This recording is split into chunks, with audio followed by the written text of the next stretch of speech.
আসসালামু আলাইকুম, কি অবস্থা বাচ্চা কাচ্চারা? কেমন আছো সবাই? আই হোপ সবাই অনেক অনেক বেশি ভালো আছো।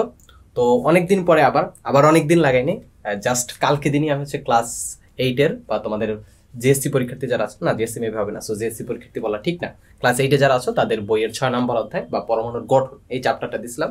এবং আজকে তাড়াতাড়ি করে আবার এইটা রেকর্ড করছি, কারণ হচ্ছে তোমাদের পরীক্ষার সামনে তোমরা অনেকেই বলছো যে ভাইয়া তাড়াতাড়ি এই চ্যাপ্টারটা দেওয়ার জন্য। দ্যাটস ওয়াই একটু আমার প্যারা হয়ে যাচ্ছে, বাট তারপরও ট্রাই করলাম যে তাড়াতাড়ি দেওয়ার জন্য, বিকজ পরীক্ষা তো পাশ করতে হবে, তাই না? বা ভালো করতে হবে। পাশ করাটা ওইটা পরবর্তী জিনিস, ওইটা হচ্ছে ভার্সিটিতে ওঠার পর। তখন এখন তোমাদের কি চিন্তা থাকে যে হ্যাঁ ভালো রেজাল্ট করতে হবে, বাট ভার্সিটিতে ওঠার পর তোমাদের চিন্তা থাকবে পাশ করা। আচ্ছা, ওইটা ডিফারেন্ট ইস্যু। তো আজকে আমরা যে চ্যাপ্টারটা পড়বো সেটা হচ্ছে তোমাদের বই 7 নম্বর অধ্যায় বা 7 চ্যাপ্টার, পৃথিবী এবং মহাকর্ষ। পৃথিবী এবং মহাকর্ষ টপিকটা শুনে বুঝতে পারছো যে পৃথিবী, তারপর মহাকাশ, এই রিলেটেড জিনিসপত্র হয়তো আসবে, বাট একেবারে মহাকাশে চলে যাবো না। হয়তো একটু একটু যাবো, হয়তো স্যাটেলাইট নিয়ে একটু একটু পড়বো, হয়তো একটু একটু লাভঝাপ হবে, বাট মেইন জিনিসটা হচ্ছে পৃথিবী এবং মহাকর্ষ। মহাকর্ষ বল একটা, সবকিছুর ব্যাপারে ডিটেলসে জানবো। আমি এখনই বলছি না, তাহলে তোমাদের মজাটা শেষ হয়ে যাবে। প্রত্যেকটা টপিকে আমরা ডিটেলস ব্রেকডাউন করার ট্রাই করবো। অ্যান্ড আমি এনশিওর করতে পারি এই ক্লাসটা দেখার পর, আশা করছি আমার অন্য ক্লাস দেখে স্টুডেন্টদের মতামত নিয়ে যেটা বুঝতে পারছি যে এই ক্লাসটা দেখার পর হয়তো তোমার এই চ্যাপ্টার রিলেটেড আর কোনো কোশ্চেন থাকবে না। তারপরে যদি কোশ্চেন থাকে কমেন্ট বক্সে জানাতে পারো, অবভিয়াসলি আমি উত্তর দেওয়ার চেষ্টা করবো। তো চলো শুরু করি। প্রত্যেকটা অধ্যায় শুরুতে আমরা যেটা করি, শুরু করার আগে চলো একটা গল্প বলি। ও আচ্ছা, আমার পরিচয়টা দিয়ে নিই। আমি হচ্ছে, আমার পুরো নাম মোহাম্মদ আবির মাহমুদ। আমি পড়াশোনা করছি Ahsanul university of science and টেকনোলজিতে, ইলেকট্রিক্যাল অ্যান্ড ইলেকট্রনিক্স ইঞ্জিনিয়ারিং ডিপার্টমেন্টে। ওকে, চলো শুরু করি। পৃথিবী ও মহাকর্ষ, এই চ্যাপ্টারটা পড়ার পরে, মানে এই চ্যাপ্টারটার মাথায় আসার সাথে সাথেই আমাদের যেই নামটা মাথায় আসে সেটা হচ্ছে বিজ্ঞানী স্যার আইজ্যাক নিউটন। নিউটনের তো সব শাখা অবদান আছে, পদার্থবিজ্ঞান বলো, তারপর জ্যোতির্বিজ্ঞান বলো, অনেকগুলো শাখা অবদান আছে। এমনকি এই লোকের ব্ল্যাক ম্যাজিক বা কালো জাদু নিয়ে আগ্রহ ছিল। এমনকি ধর্মতত্ত্ব, মানে কম্পারেটিভ রিলিজিয়ন, তুলনামূলক ধর্মতত্ত্ব, এই রিলেটেড জিনিসপত্র ওনার আগ্রহ আছে। মানে আগেকার দিনে ব্যাপারগুলো কি ছিল, সবকিছু তো নতুন ছিল, মানে কিছুই তো তখন আবিষ্কার হয়নি বা নলেজ এত বেশি পরিমাণ অ্যাক্সেসেবল ছিল না। দ্যাটস ওয়াই একজন মানুষ যখন জ্ঞান অর্জন করতো বা গবেষণা করতো, সে অনেকগুলো বিষয় নিয়ে গবেষণা করতো। এটা খ্রিস্টের জন্মের আগে থেকে, অনেক আগে থেকে চালু হয়ে আসছে। বাট এখন তো আমরা আসলে ওইভাবে পারি না। মানে ধরো তুমি কি চাইলে ফিজিক্স, কেমিস্ট্রি, ম্যাথ সব শাখায় পিএইচডি করতে পারবো? অবভিয়াসলি না। ফিজিক্সের ছোট্ট যে কোনো একটা জিনিস নিয়ে তোমার পিএইচডি করতে হবে বা গবেষণা যদি করতে চাও ওই লেভেলে। সো এখন মানে নলেজের পরিমাণ এত বেশি হয়ে গেছে যে একজন মানুষের পক্ষে অনেকগুলো ফিল্ডে আসলে এক্সপার্ট হওয়া সম্ভব না, বাট আগেকার দিনে এরকম হইতে। সো স্যার আইজ্যাক নিউটন, ওনার কথা মনে পড়লে আর একটা জিনিস মাথায় পড়ে, সেটা হচ্ছে মাথায় আপেল পড়ার ঘটনা। এমনকি এরকম তোমরা তো অনেকে মিমও বানাও যে স্যার আইজ্যাক নিউটনের মাথায়, মানে নিউটনের মাথায় যদি আপেল না পড়তো তাহলে পদার্থবিজ্ঞান আমাদের আর পড়াশোনা করা লাগতো না। এই আপেলটাই হচ্ছে সমস্ত সমস্যার মূল। আপেল না পড়ে কোনো ডাব বা তাল অন্য কিছু যদি পড়তো তাহলে উনি হয়তো সূত্র আবিষ্কার করতেন না, আর হয়তো আমাদের পদার্থবিজ্ঞান এত কষ্ট করে পড়া লাগতো না। বাট এই পদার্থবিজ্ঞান বা ফিজিক্স, এটা আসলে অনেক মজার জিনিস। ফিজিক্সের কোর হচ্ছে, মানে মেইন জিনিসটা হচ্ছে ম্যাথ বা লজিক। ম্যাথ এবং ফিজিক্স দুইটি হচ্ছে লজিক বা যুক্তির উপর দাঁড়া করানো। মানে এইটার পর এইটা হবে, এইটার পর এইটা কেন হয়েছে, এটার পিছনে লজিক আছে। বিজ্ঞানের অন্য অনেক শাখা আছে, অনেক জায়গায় আছে, যে জায়গায় তুমি আসলে খুব একটা বেশি লজিক খুঁজে পাবে না। হ্যাঁ এইটা এরকম আছে, প্রকৃতিতে এরকম আছে, হ্যাঁ এরকমই থাকবে। এখানে তুমি প্রেডিকশন করতে পারবা না, বা এখানে তুমি একটা সূত্র দ্বারা করাইতে পারবা না, সমস্ত কিছুকে একটা সূত্রের ভিতর নিতে পারবা না। বাট ফিজিক্স বা পদার্থবিজ্ঞানের ক্ষেত্রে বা এই চ্যাপ্টারটার যেই অংশ, মানে বিজ্ঞানের যেই অংশ, সেখানে কিন্তু তুমি চাইলেই সবকিছুকে লজিক বা যুক্তির ভিতর দ্বারা করাইতে পারবা। সো অনেক মজার একটা চ্যাপ্টার। তো চলো শুরু করি। আইজ্যাক নিউটনের কথা বলছিলাম। আচ্ছা, একটু হয়ে গেল। স্যার আইজ্যাক নিউটন, ওনার জন্ম হচ্ছে মোস্ট প্রবলি ইংল্যান্ডের লিঙ্কনশায়ারে। উনি হচ্ছে ছোটবেলায় কৃষক পরিবারে জন্মগ্রহণ করছেন। ওনার লাইফে অনেক স্ট্রাগল ছিল। ওনার বাবা মারা যায় প্রথমে ছোট থাকতেই, তারপর উনি হচ্ছে সৎ বাবার কাছে বড় হয়, তারপর ওনার সৎ বাবা মারা যায়, তারপর হচ্ছে ওনার গ্রামে চলে আসে, কৃষিকাজ করে, তারপর এরকম অনেক হিস্ট্রি আছে। তোমরা যদি সার্চ দাও তাহলেই পেয়ে যাবে নিউটনের হিস্ট্রি। নিউটনের বাড়িটা মেবি এইটা, হ্যাঁ নিউটনের এইটা। উনি হচ্ছে 1643 খ্রিস্টাব্দে 4 জানুয়ারি ইংল্যান্ডের লিঙ্কনশায়ারে জন্মগ্রহণ করেন। এই যে এটা হচ্ছে নতুন কারিকুলাম যখন আসছিল, মানে তোমাদের বড় ভাইয়া পুরো ক্লাস 9-10 বা এসএসসি যাদের, তাদের জন্য বানানো স্লাইডের একটা পার্ট আমি অ্যাড করে দিলাম। ওকে, এই হচ্ছে নিউটনের আপেল গাছটা। আপেল মানে মেইন যে আপেল গাছটা নিউটনের মাথায় পড়ছিল, যেই আপেল গাছ থেকে আপেল, সেটা হচ্ছে এই লিঙ্কনশায়ারই আছে, এই জায়গাতেই আছে। বাট এইটার একটা অংশ, এটার একটা পার্ট, বা এটা থেকে অন্য একটা, এটার বাচ্চা বলতে পারো। এটা হচ্ছে অক্সফোর্ড ইউনিভার্সিটিতে, শুধুমাত্র অক্সফোর্ড না, কয়েকটা ইউনিভার্সিটিতে এই গাছগুলো আছে। কিছুদিন আগে ঝড়ে ভেঙে পড়ে গেছে এটা। যাই হোক, এটা ডিফারেন্ট ইস্যু। আমরা পড়াশোনায় ফেরত যাই না, পড়াশোনা একটু পরে যায়, আর আরো কিছু ইন্টারেস্টিং জিনিস আছে আমি অ্যাড করছিলাম। ওকে, তো এই চ্যাপ্টারে আমরা কি কি পড়বো? এই চ্যাপ্টার অনেক ইন্টারেস্টিং জিনিসপত্র আছে, যেমন মহাকাশের ভিডিও তোমরা দেখছো, স্পেসের ভিডিও, এগুলো হচ্ছে ইন্টারন্যাশনাল স্পেস স্টেশনের ভিডিও। আমাদের পৃথিবীর উপরে ইন্টারন্যাশনাল স্পেস স্টেশন আছে নাসার তৈরি করা। সো ওইখানে সায়েন্টিস্টরা বা অ্যাস্ট্রোনটরা ওনারা হচ্ছে গবেষণা করেন। সো ওইখানে হচ্ছে জিরো গ্র্যাভিটি, মানে ওইখানে গ্র্যাভিটি থাকে না, মানে শূন্যে মানুষ ভাসতে পারে। পানি দিলে পানির ফোঁটা এরকম, এই দেখো যে কোনো বস্তু শূন্যে ভাসতে থাকে। ভিডিও দুইটা দেখো তাহলে বুঝতে পারবো। এই যে মানুষ শূন্যে ভাসতে থাকে, কারণ ওইখানে কোনো গ্র্যাভিটি নাই। এইগুলো কেন হয় সেগুলো আমরা এই অধ্যায় পড়বো। তো একটু রেডি হও, ওকে? তারপর হচ্ছে আর একটা ভিডিও দেখো, স্পিনারটা কিরকম ঘুরছে। এই যে স্পেস স্টেশন বা মহাকাশে কিন্তু আর একটা ইন্টারেস্টিং জিনিস ঘটে। আমরা পৃথিবীতে একটা মানে তোমরা যখন পদার্থবিজ্ঞান পড়বা, তোমরা একটা সূত্র পড়বা, নিউটনের সূত্র। নিউটনের সূত্র কি বলা আছে যে কোনো বস্তু যেই অবস্থায় আছে সেই অবস্থায় স্থিতিশীল থাকতে চায়। মানে কোনো বস্তু যদি গতিশীল থাকে ওই বস্তু চিরকাল গতিশীল থাকতে চায়, আবার কোনো বস্তু যদি স্থির থাকে চিরকাল স্থির থাকতে চায়। বাট আমাদের রিয়েল লাইফে বা পৃথিবীতে এটি কি কখনো দেখি যে তুমি একটা বস্তু যদি ধাক্কা দিয়ে ছেড়ে দাও ও কি সারা জীবন চলতে থাকে? অবভিয়াসলি চলে না। কারণ কি? কারণ হচ্ছে রাস্তার সাথে ওর ঘর্ষণ। বাট মহাকাশে যদি কোনো বস্তু ধাক্কা দিয়ে ছেড়ে দেওয়া হয় তাহলে কি হয়? তাহলে হচ্ছে সারা জীবন চলতে থাকে। কারণ কি? ওইখানে কোনো ঘর্ষণ নাই, কোনো বাতাসের বাধা নাই। এই যে নিউটনের সূত্রগুলো আমরা পড়বো সবগুলো কিন্তু এই মহাকাশে একেবারে আমাদের পৃথিবীতে অ্যাপ্লিকেবল। বাট কোনো কোনো কেসে হয়তো আমরা একেবারে খালি চোখে ওইটাকে অবজার্ভ করতে পারবো না বা খালি চোখে দেখতে পারবো না। বাট মহাকাশে কিন্তু আমরা একেবারে খালি চোখে অবজার্ভ করতে পারবো এগুলো, ওকে? এরপর কি? এরপর হচ্ছে নিউটনের বিখ্যাত আপেল গাছ। তোমরা যদি আপেল গাছের নিচে পড়ে মানে বসে থাকতা, এখন যদি এরকম বসে থাকতা, তাহলে তোমাদের মাথায় মোস্ট প্রবাবলি একটা ফোন পড়তো, আপেল পড়তো না। কারণ তোমরা তো ফোন নিয়ে সবসময় বিজি থাকো, তাই না? এরকম একটা ফোন পড়তো, এটা আপেল ফোন। আচ্ছা, যাই হোক, এটা অ্যানিমেশনটা আমি অ্যাড করছিলাম অনেক সুন্দর করে, বাট অ্যানিমেশনটা এখন এখানে বোর্ডিং এর জন্য প্লে হচ্ছে না। তো আসো এখন আমরা মেইন পড়াশোনায় ফেরত যাই। দেখি আমি রেকর্ড হচ্ছে কিনা। আমার রেকর্ড হচ্ছে। ও 8 মিনিট কথা বলে ফেললাম।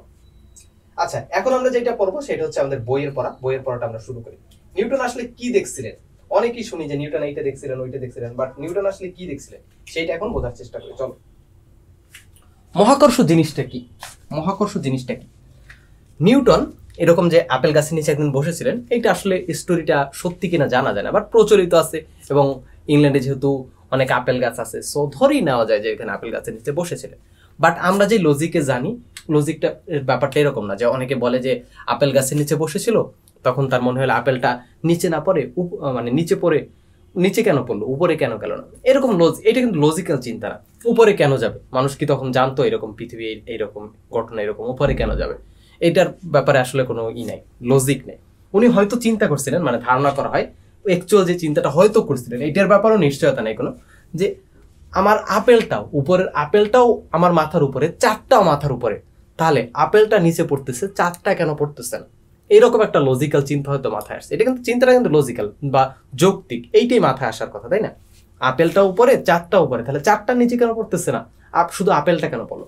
ওইটা নিয়ে চিন্তা করতে করতে উনি আসলে সূত্র আবিষ্কার করেন। সূত্রটা কি বলেন? যে এই মহাবিশ্বের প্রত্যেকটা বস্তু একে অপরকে নিজের দিকে আকর্ষণ করে। মহাবিশ্ব মানে কি? এই যে সৌরজগৎ, তারপর তার বাইরে মিল্কি গ্যালাক্সি, সবকিছু মিলে এই মহাবিশ্বের প্রত্যেকটা বস্তু কণা একে অপরকে আকর্ষণ করে। ধরো এই স্লাইড চেঞ্জারটা, এই পেনটা, এরাও একে অপরকে আকর্ষণ করছে। আমি, তারপর হচ্ছে আমার সামনে যে ক্যামেরা আছে, ক্যামেরা স্ট্যান্ড, এও হয়তো আমাকে আকর্ষণ করছে। পৃথিবী তার সমস্ত শক্তি দিয়ে আমাকে আকর্ষণ করছে। এই বস্তুটা মানে মহাবিশ্বে থাকা প্রত্যেকটা বস্তু একে অপরকে আকর্ষণ করছে। এখানে কি দেওয়া আছে? যে পৃথিবীর একটা পিকচার দেওয়া আছে। সো পৃথিবী কি করে? চাঁদকে আকর্ষণ করে। আবার পৃথিবী কিন্তু এই যে স্যাটেলাইট গুলো যেগুলো আছে, তারপর হচ্ছে ইন্টারন্যাশনাল স্পেস স্টেশন যেগুলো আছে, সবগুলোকে কিন্তু নিজের দিকে আকর্ষণ করে। তো এইটাই নিউটন আসলে বলছিলেন, যে নিউটনের মহাকর্ষ সূত্রে, যে এই মহাবিশ্বের প্রত্যেকটা বস্তু কণা একে অপরকে নিজের দিকে আকর্ষণ করে। এবং এইটা থেকে অনেকগুলো সূত্রের উৎপত্তি হয়েছে। অনেকগুলো না, একটা সূত্রই, সেটা আমরা প্রতিপাদনটা একেবারে রিয়েল লাইফে ডিটেলসে দেখবো। তো চলো, মহাকর্ষ জিনিসটা বুঝলাম, যে মহাবিশ্বের প্রত্যেকটা বস্তু কণা একে অপরকে নিজের দিকে আকর্ষণ করে, এবং যেই আকর্ষণ বলটা, যেই বলটা দিয়ে আকর্ষণ করে, সেইটাকে বলা হয় থাকে মহাকর্ষ বল। সেটাকে কি বলা হয় থাকে? মহাকর্ষ বল। এটা একটু মাথায় ঢুকে না, সেটাকে কি বলা হয় থাকে? মহাকর্ষ বল। ওকে, তো চলো এখন আমরা অ্যাকচুয়াল সূত্র প্রতিপাদন করা শুরু করি। এই আবার স্টাক হয়ে গেছে, ধরো একটু পেইন হচ্ছে, সরি, একটু সমস্যা হয়ে গেছিল। এই 3D এলিমেন্ট, এগুলো সবগুলো হচ্ছে 3D এলিমেন্ট। এখানে অনেকগুলো অ্যানিমেশন ছিল, একটু কমপ্লেক্স অ্যানিমেশন ছিল, এই জন্য হচ্ছে এটা চলতেছে না। আচ্ছা, তো আচ্ছা, এখানে কি বোঝাচ্ছে এটা একটু বুঝি। এখানে আসলে বোঝাচ্ছে যে পৃথিবী যেরকম একটু আগে চাঁদকে দেখলা, তারপর হচ্ছে স্যাটেলাইটকে দেখলা, স্যাটেলাইটকে যেরকম আকর্ষণ করে তোমাকে আমাকে সবাইকে কিন্তু পৃথিবী নিজের দিকে আকর্ষণ করে, নাহলে কিন্তু আমরা ছিটকে বাইরে পড়ে যেতাম বা ভাসতে থাকতাম মহাশূন্যে। এরকম আমরা তো সব জায়গায় আছি, তাই না? অনেকে, আমি অবাক হই ভাই আর একটা জিনিস, মানে পড়াশোনা মাঝখানে একটা জিনিস বলেনি, যে আমি অবাক হয়ে যাই, অনেকে এখন পর্যন্ত জানে না যে পৃথিবী এইরকম গোল। ওরা বলতে বোঝে যে থালার মতো এরকম গোল, এর উপরে আমরা আছি। পৃথিবী এইরকম, মানে পৃথিবীর স্ট্রাকচার এইরকম, এটা অনেকে ক্লাস 8-এ পড়া একটা স্টুডেন্ট জানে না। মানে আই ডোন্ট নো এটা এখানে কি বলবো, আমি স্পিচলেস আসলে। আচ্ছা যাই হোক, আমরা তো এইদিকে থাকি, তাই না? সো এই দিক থেকে আমরা ছিটকে কেন পড়ে যাই না বা মহাশূন্যে কেন ভাসি না? কারণ কি, পৃথিবী আমাদেরকে নিচের দিকে আকর্ষণ করছে। একটু আগে যে ভিডিওটা দেখলাম যে মহাশূন্যে যে মহাকাশচারীরা বা অ্যাস্ট্রোনটরা কিভাবে ভাসছে, আমরা কেন এরকম ভাসি না, আমি এখানে কেন ভাসছি না? কারণ কি, আমার নিচের দিকে, পৃথিবী নিচের দিকে আকর্ষণ করছে। পৃথিবী তার সমস্ত শক্তি দিয়ে নিচের দিকে আমাকে আকর্ষণ করছে। দ্যাটস ওয়াই আমি এই জায়গায় দাঁড়িয়ে আছি, এই জায়গায় আমি ভাসতে পারছি না। সো পৃথিবীর আকর্ষণের বাইরে যদি আমি চলে যেতে পারি কোনোভাবে, তখন কিন্তু আমি এরকম ভাসতে থাকবো। আচ্ছা, যেটা বলছিলাম, সো নিউটনের সূত্রটা এখন পড়া শুরু করি। আচ্ছা, নিউটনের সূত্রটা বলার আগে একটু একটা ইন্টারেস্টিং কথা বলেন। ইন্টারেস্টিং না, এটা ইম্পর্টেন্ট একটু, এই জন্য বলেনি। এটা হচ্ছে আমাদের মহাবিশ্বে 4 ধরনের বল আছে, মৌলিক বল আছে। এটা হচ্ছে মহাকর্ষ বল, তড়িৎচুম্বকীয় বল, দুর্বল নিউক্লিয় বল এবং সবল নিউক্লিয় বল। মানে এগুলো হচ্ছে মৌলিক বল, এবং বাকি যেই বলগুলো দেখো সবগুলো হচ্ছে এগুলোর মিক্সে বা একটার সাথে আরেকটা মিক্স হয়, এইভাবে তৈরি হয়। এটা তোমাদের বইতে নাই, বাট তারপরও জানার জন্য বললাম। আমরা এই অধ্যায়ে শুধুমাত্র পড়বো মহাকর্ষ বল বা গ্র্যাভিটেশনাল ফোর্স বা মহাকর্ষ বল, এই টপিকটা নিয়ে। এবং এই বাকি যেগুলো আছে এগুলো পড়ার কোনো দরকার নেই, জাস্ট জানার জন্য বলে রাখলাম যে আমাদের মহাবিশ্বে 4 ধরনের মৌলিক বল আছে। একটা হচ্ছে gravitational force, electromagnetic force, week nuclear force and strong nuclear force. আমরা আজকে জানবো মহাকর্ষ বল বা গ্র্যাভিটেশনাল ফোর্স নিয়ে। তো চলো শুরু করি। মহাকর্ষ বল বা গ্র্যাভিটেশনাল ফোর্স, এটা হচ্ছে নিউটনের মহাকর্ষ সূত্র দিয়ে আমরা এক্সপ্লেন করব। নিউটনস ল অফ গ্র্যাভিটেশন, এটার মাধ্যমে আমরা এক্সপ্লেন করব। নিউটন সূত্রে কি বলছে, যে মহাবিশ্বের প্রত্যেকটা ভরযুক্ত বস্তু একে অপরকে কেন্দ্রের সংযোজক রেখা বরাবর আকর্ষণ করে, এবং এই আকর্ষণ বলের মান বস্তুর ভরের সমানুপাতিক এবং দূরত্বের বর্গের ব্যস্তানুপাতিক। আসো এক লাইন করে আমরা বোঝার চেষ্টা করি, সব একসাথে বুঝলে হবে না, এক লাইন করে বোঝার চেষ্টা করি। প্রথমে কি বলছে, মহাবিশ্বের প্রত্যেকটা ভরযুক্ত বস্তু, অন্য একটা কালা নেই, মহাবিশ্বের প্রত্যেকটা ভরযুক্ত বস্তু একে অপরকে কেন্দ্রের সংযোজক সরলরেখা বরাবর। কেন্দ্রের সংযোজক সরলরেখা কি, ধরো মহাবিশ্বের এই একটা বস্তু, কোন বস্তু, এই একটা বস্তু। এখন এইটার কেন্দ্র কোথায়, এইটার কেন্দ্র হচ্ছে এই জায়গায়, এটার কেন্দ্র কোথায়, এই জায়গায়। এখন কি বলছে, যে প্রত্যেকে একে অপরকে নিজের দিকে আকর্ষণ করে, তার মানে এদের ভিতর একটা আকর্ষণ বল থাকবে, এদের ভিতর একটা আকর্ষণ বল থাকবে, এদের ভিতর একটা আকর্ষণ বল থাকবে, একটা আকর্ষণ বল থাকবে। এই দাগটা দিয়ে আমি আসলে আকর্ষণ বল বুঝাচ্ছি। এখন কোন বরাবর কাজ করবে, এই বরাবর কাজ করবে।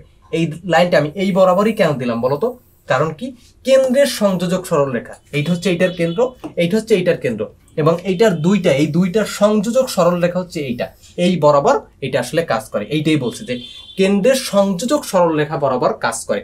এইটা এইভাবে কেন কাজ করলো না, এইভাবে কেন কাজ করলো না, কারণ কি, নিউটন সূত্রে বলে দিয়েছে যে কেন্দ্রের সংযোজক সরলরেখা বরাবর বা সংযোগ রেখা বরাবর আকর্ষণ করে। এই আকর্ষণ বলের মান, এখন বলছে মানের ব্যাপারে, কতটুকু বলে আকর্ষণ করে। আমি তো বললাম যে হ্যাঁ, এই দিকে নিজের দিকে টানে, কোন বরাবর টানে, এই বরাবর টানে, কিন্তু এই বলের মান কতটুকু, মানে কতটুকু বলে আকর্ষণ করছে, সেইটার ব্যাপারে কি বলছে, বস্তুর ভরের সমানুপাতিক, বস্তুর ভরের সমানুপাতিক, এই দুইটা বস্তুর ভরের সমানুপাতিক এবং দূরত্বের বর্গের ব্যস্তানুপাতিক। ভরের সমানুপাতিক, এই কথাটা মাথায় রাখবা, বস্তুর ভরের সমানুপাতিক এবং দূরত্বের বর্গের ব্যস্তানুপাতিক। অনেক স্যাররা বলবে এই লাইনটা মুখস্থ করা যায়, হ্যাঁ অবভিয়াসলি মুখস্থ করতে হবে, বাট বোঝার পর, এখনই না, বোঝার পর তারপর এই লাইনটা পুরোপুরি মুখস্থ করে ফেলবা, যে নিউটনের মহাকর্ষ সূত্রে কি বলছে, যে মহাবিশ্বের প্রত্যেকটা ভরযুক্ত বস্তুকণা একে অপরকে কেন্দ্রের সংযোজক সরলরেখা বরাবর আকর্ষণ করে, এবং এই আকর্ষণ বলের মান বস্তুর ভরের সমানুপাতিক এবং দূরত্বের বর্গের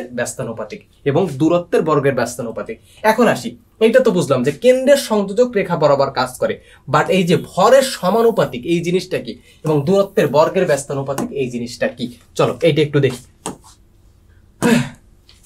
ওকে, এই যে একটু আগে আমি যেটা দেখাচ্ছিলাম সেই রকম একটা চিত্র আছে যে এই ধরো দুইটা বস্তু আছে এবং নিউটনের সূত্র অনুযায়ী কি জানি আমরা এই মহাবিশ্বের প্রত্যেকটা বস্তু একে অপরকে নিজের দিকে আকর্ষণ করে। আমরা উদাহরণ হিসেবে দুইটা বস্তু নিলাম, এই একটা বস্তু এবং এই প্রথম বস্তুটার ভর ধরে নিলাম m1 এবং দ্বিতীয় বস্তুটার ভর ধরে নিলাম m2 এবং এদের মাঝখানে যে দূরত্বটা, এই যে কেন্দ্র বরাবর যে দূরত্বটা, এইটার কেন্দ্র থেকে এইটার কেন্দ্র পর্যন্ত যে দূরত্বটা, এই দূরত্বটাকে ধরে নিলাম আর। এখন আসো সূত্রে কি বলছে সেগুলো এক্সপ্লেন করি। কি বলছে, এই যে বলটা ভরের গুণফলের সমানুপাতিক, এখানে গুণফল অর্থ তোমরা ইউজ করতে পারো।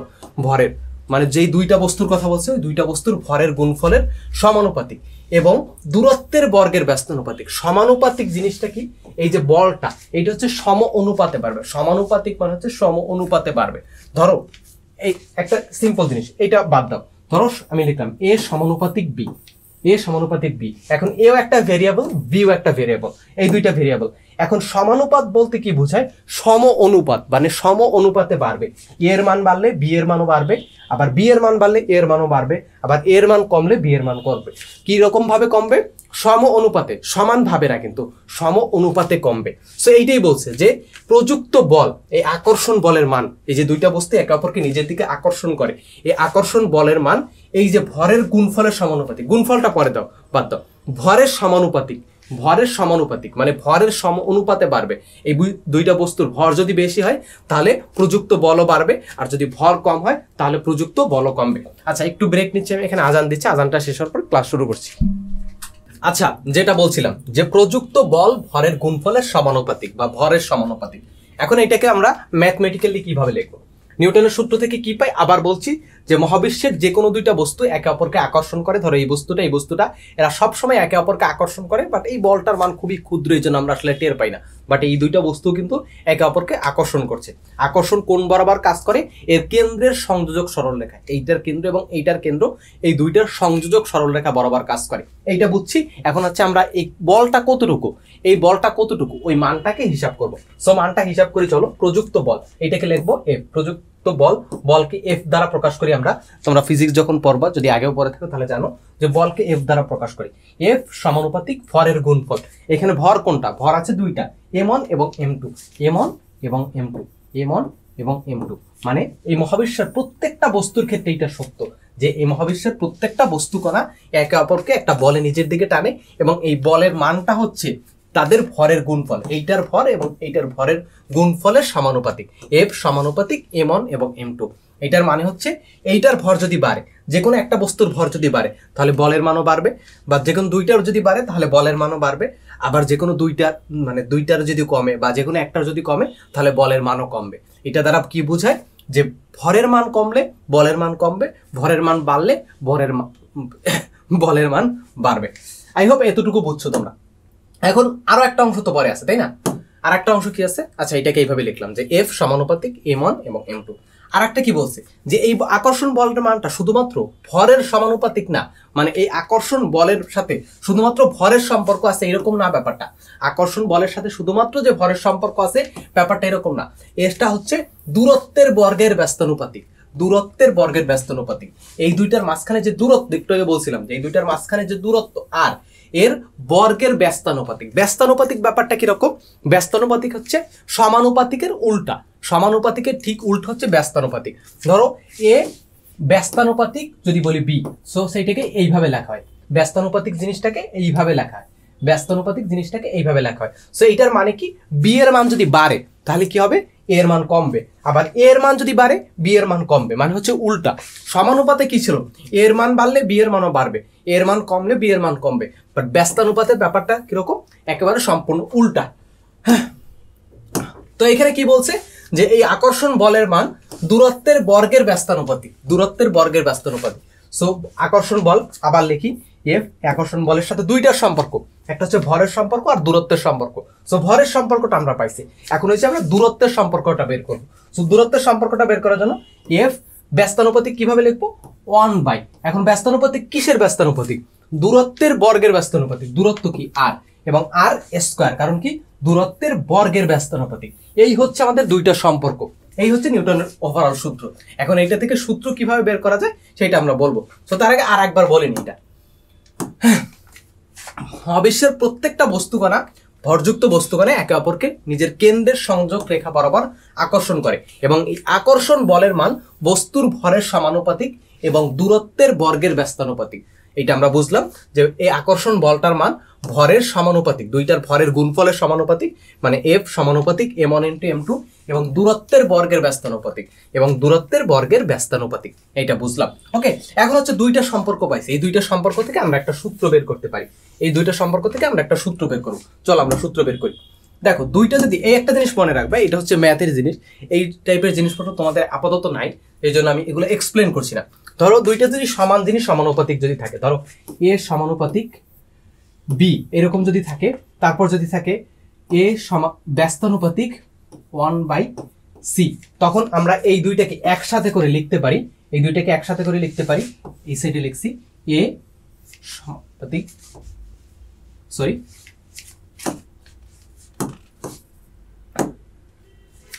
এভাবে লিখতে পারি b/c, মানে এই দুইটাকে জাস্ট গুণ করে দিছি, এইটা একটা রাখছি এবং এই দুইটাকে জাস্ট গুণ করে দিছি, এইভাবে রাখতে পারি। সো এইটা থেকে আমরা এইভাবে লিখতে পারি, এই জায়গা থেকে যদি আমরা করি, এই দুইটাকে মিক্স করে একসাথে লিখতে পারি f সমানুপাতিক m1 × m2 /r²। এখানে যেটা ছিল জাস্ট এই দুইটাকে গুণ করে দিছি, এইটা থেকে জাস্ট এই লাইনটা আসছে। এটা সিম্পলি জাস্ট, যদি না বুঝো একটু ভিডিওটা থামা, তারপর আবার একটু দেখো, তাহলে বুঝে যাবে এটা।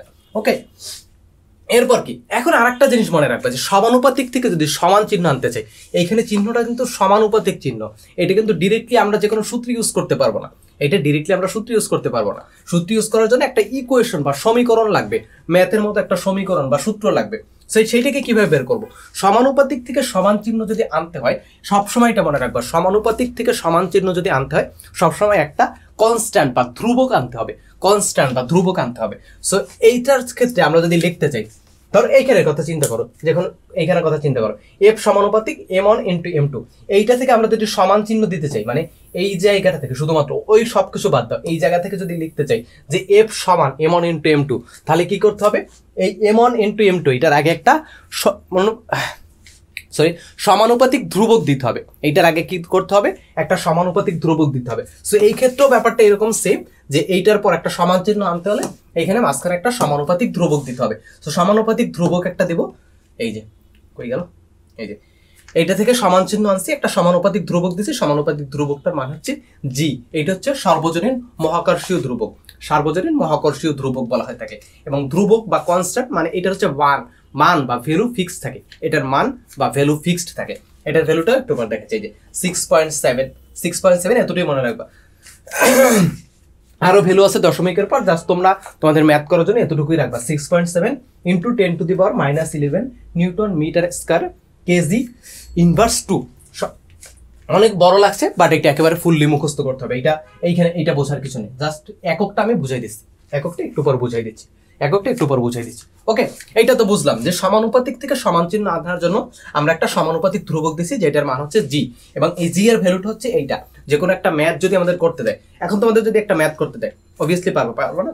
ধরো এই বস্তুটার ক্ষেত্রে বলে দিল, এই বস্তুটার ভর যদি বলে 5 কেজি, আর এই বস্তুটার ভর যদি বলে 10 কেজি। এখন যদি বলে এই বস্তু দুইটা নিজেদের ভিতর কি বলে একে অপরকে আকর্ষণ করছে, বা এই বস্তু দুইটার মধ্যকার মহাকর্ষীয় বল কত, সিম্পলি তোমরা পারবা না? অবভিয়াসলি তোমরা পারবা, আমি জানি তোমরা পারবা। কি করবা? এখানে 5 কেজি, m1 এর জায়গায় 5 কেজি বসাবা, m2 এর জায়গায় কত বসাবা? 10 কেজি। আর এই দুইটার মাঝখানে যদি দূরত্ব বলে দেয়, ধরো দূরত্ব বলে দিল 50 মিটার, তাহলে আর এর জায়গায় 50 বসাই দেবা। তারপর সূত্রটা যদি বসাও, জি এর ভ্যালুটা আমরা জানি, যদি বসাই তাহলে সাথে সাথে আমরা ভ্যালুটা পেয়ে যাব। চিন্তা করার কোনো কারণ নেই, আমরা এইগুলোর ম্যাথ করব। আচ্ছা, রেকর্ড কি হচ্ছে? আমি প্রায় ভুলে যাই রেকর্ড বাটন অফ মানে ক্লিক করতে, তারপর অনেকক্ষণ বক বক করি, তারপর হচ্ছে গিয়ে দেখি রেকর্ড হয়নি। ওকে, আমি হাঁপাই গেছি, অবশ্য আমি সবসময় হাঁপাই যাই, বিকজ আমি দ্রুত কথা বলি একটু। ওকে, এখন কি আছে দেখি। ওকে, জি এর ভ্যালুটা আমরা মনে রাখবো, জি এর মানটা মনে রাখবো। আচ্ছা, এখন হচ্ছে আচ্ছা ম্যাথ আছে, ম্যাথের আগে আমরা এই এককটা কিভাবে আসছে, এই যে newton metre square kg inverse 2, এই এককটা কিভাবে আসছে সেটা একটু দেখি। এই সূত্রটা খেয়াল করো, এই ইকুয়েশনটা খেয়াল করো। ইকুয়েশনটা কি? F = G × m1 m2 / r²। এখন আমাদেরকে কি বের করতে হবে? বের করতে হবে জি, কারণ কি আমরা জি এর এককটা একটু এক্সপ্লেন করবো বা একটু বোঝার চেষ্টা করবো। জি এর এককটা একটু বোঝার চেষ্টা করবো। সো চলো আমরা জি এর এককটা একটু বোঝার চেষ্টা করি। চলো জি এর এককটা একটু বোঝার চেষ্টা করি। ওকে, সো জি কে এক সাইডে নিব, আমরা জি কে এক সাইডে নেব। সো ইকুয়েশনটা কি করতে পারি? একটু মডিফাই করব। সো এটাকে আর গুণন করে দিতে পারি, যেহেতু একটা ইকুয়েশন এফ ইন্টু আর স্কোয়ার। এক সাইডে রাখি এফ ইন্টু আর স্কোয়ার, আর অপর সাইডে কি আছে? জি ইন্টু m1 m2। এতটুকু তো বুঝছি, জাস্ট ম্যাথের সিম্পল নিয়ম। এখন কি করব? জিটাকে এক সাইডে রেখে বাকি দুইটাকে অন্য সাইডে পাঠিয়ে দেবো। সো এই a1 এবং m2 যদি এই সাইডে পাঠিয়ে দিই, তাহলে নিচে কি হবে? ভাগ হয়ে যাবে f r square divided by m1 into m2 is equal to G. আপাতত আমরা জি এর ভ্যালুটা পেয়ে গেছি, জি এর সূত্রটা পেয়ে গেছি। এইটি হচ্ছে জি এর সূত্র। জি এর সূত্র কি? f r square divided by m1 into m2 m1 into m2। Okay, আমরা এখন এতগুলো মুছে দিই, এগুলো মুছে দিই। তাহলে কি বুঝলাম? G G is equal to F R square m1 into m2। Okay, এখন আমরা এককটা বের করব। এককটা কিভাবে বের করি? এফ, এফ হচ্ছে বল। এফ কি? এফ হচ্ছে বল। বলের একক কি? বলের একক হচ্ছে নিউটন। এগুলো একটু মাথায় রাখবা, বিকজ তোমাদের এখন পর্যন্ত পুরোপুরি আসে না এগুলো, ফিজিক্সের টার্মগুলো একটু কষ্ট হবে। সো আমরা এককগুলো বসাই দেবো। বলের একক কি? বলের একক হচ্ছে নিউটন। বলের একক কি? একক হচ্ছে নিউটন। আর আর হচ্ছে দূরত্ব। দূরত্ব আর হচ্ছে দূরত্বের স্কোয়ার। দূরত্বের একক কি? এম বা মিটার, তারপরে স্কোয়ার আছে স্কোয়ার। তারপর হচ্ছে m1 এবং m2। m1 এবং m2 এই দুইটা কি নির্দেশ করে? বস্তু দুইটার ভর না? তো ভরের একক কি? কিলোগ্রাম বা কেজি। কিলোগ্রাম বা kg. Kg into kg. Kg into kg. Okay, এতটুকু বুঝছি। আবার বলছি, আমি এখানে জাস্ট জি এর সূত্রটা বের করছি। এই সূত্রটা থেকে জাস্ট জিটাকে একটু মানে মডিফাই করছি। জাস্ট জিটাকে এক সাইডে নিছি। এক সাইডে নিলে কি পাই? F R square divided by m1 into m2। এখন হচ্ছে জাস্ট এককগুলো বসাই গেছি। এফ, এফ মানে হচ্ছে বল, বলের একক হচ্ছে নিউটন, এটা বসাইছি। আর মানে হচ্ছে দূরত্ব, দূরত্বের একক হচ্ছে মিটার, এবং আর স্কোয়ার ছিল এই জন্য মিটার স্কোয়ার লিখছি। এবং m1 এবং m2 এই দুইটি হচ্ছে ভর নির্দেশ করে। সো ভরের একক লিখছি KG into kg.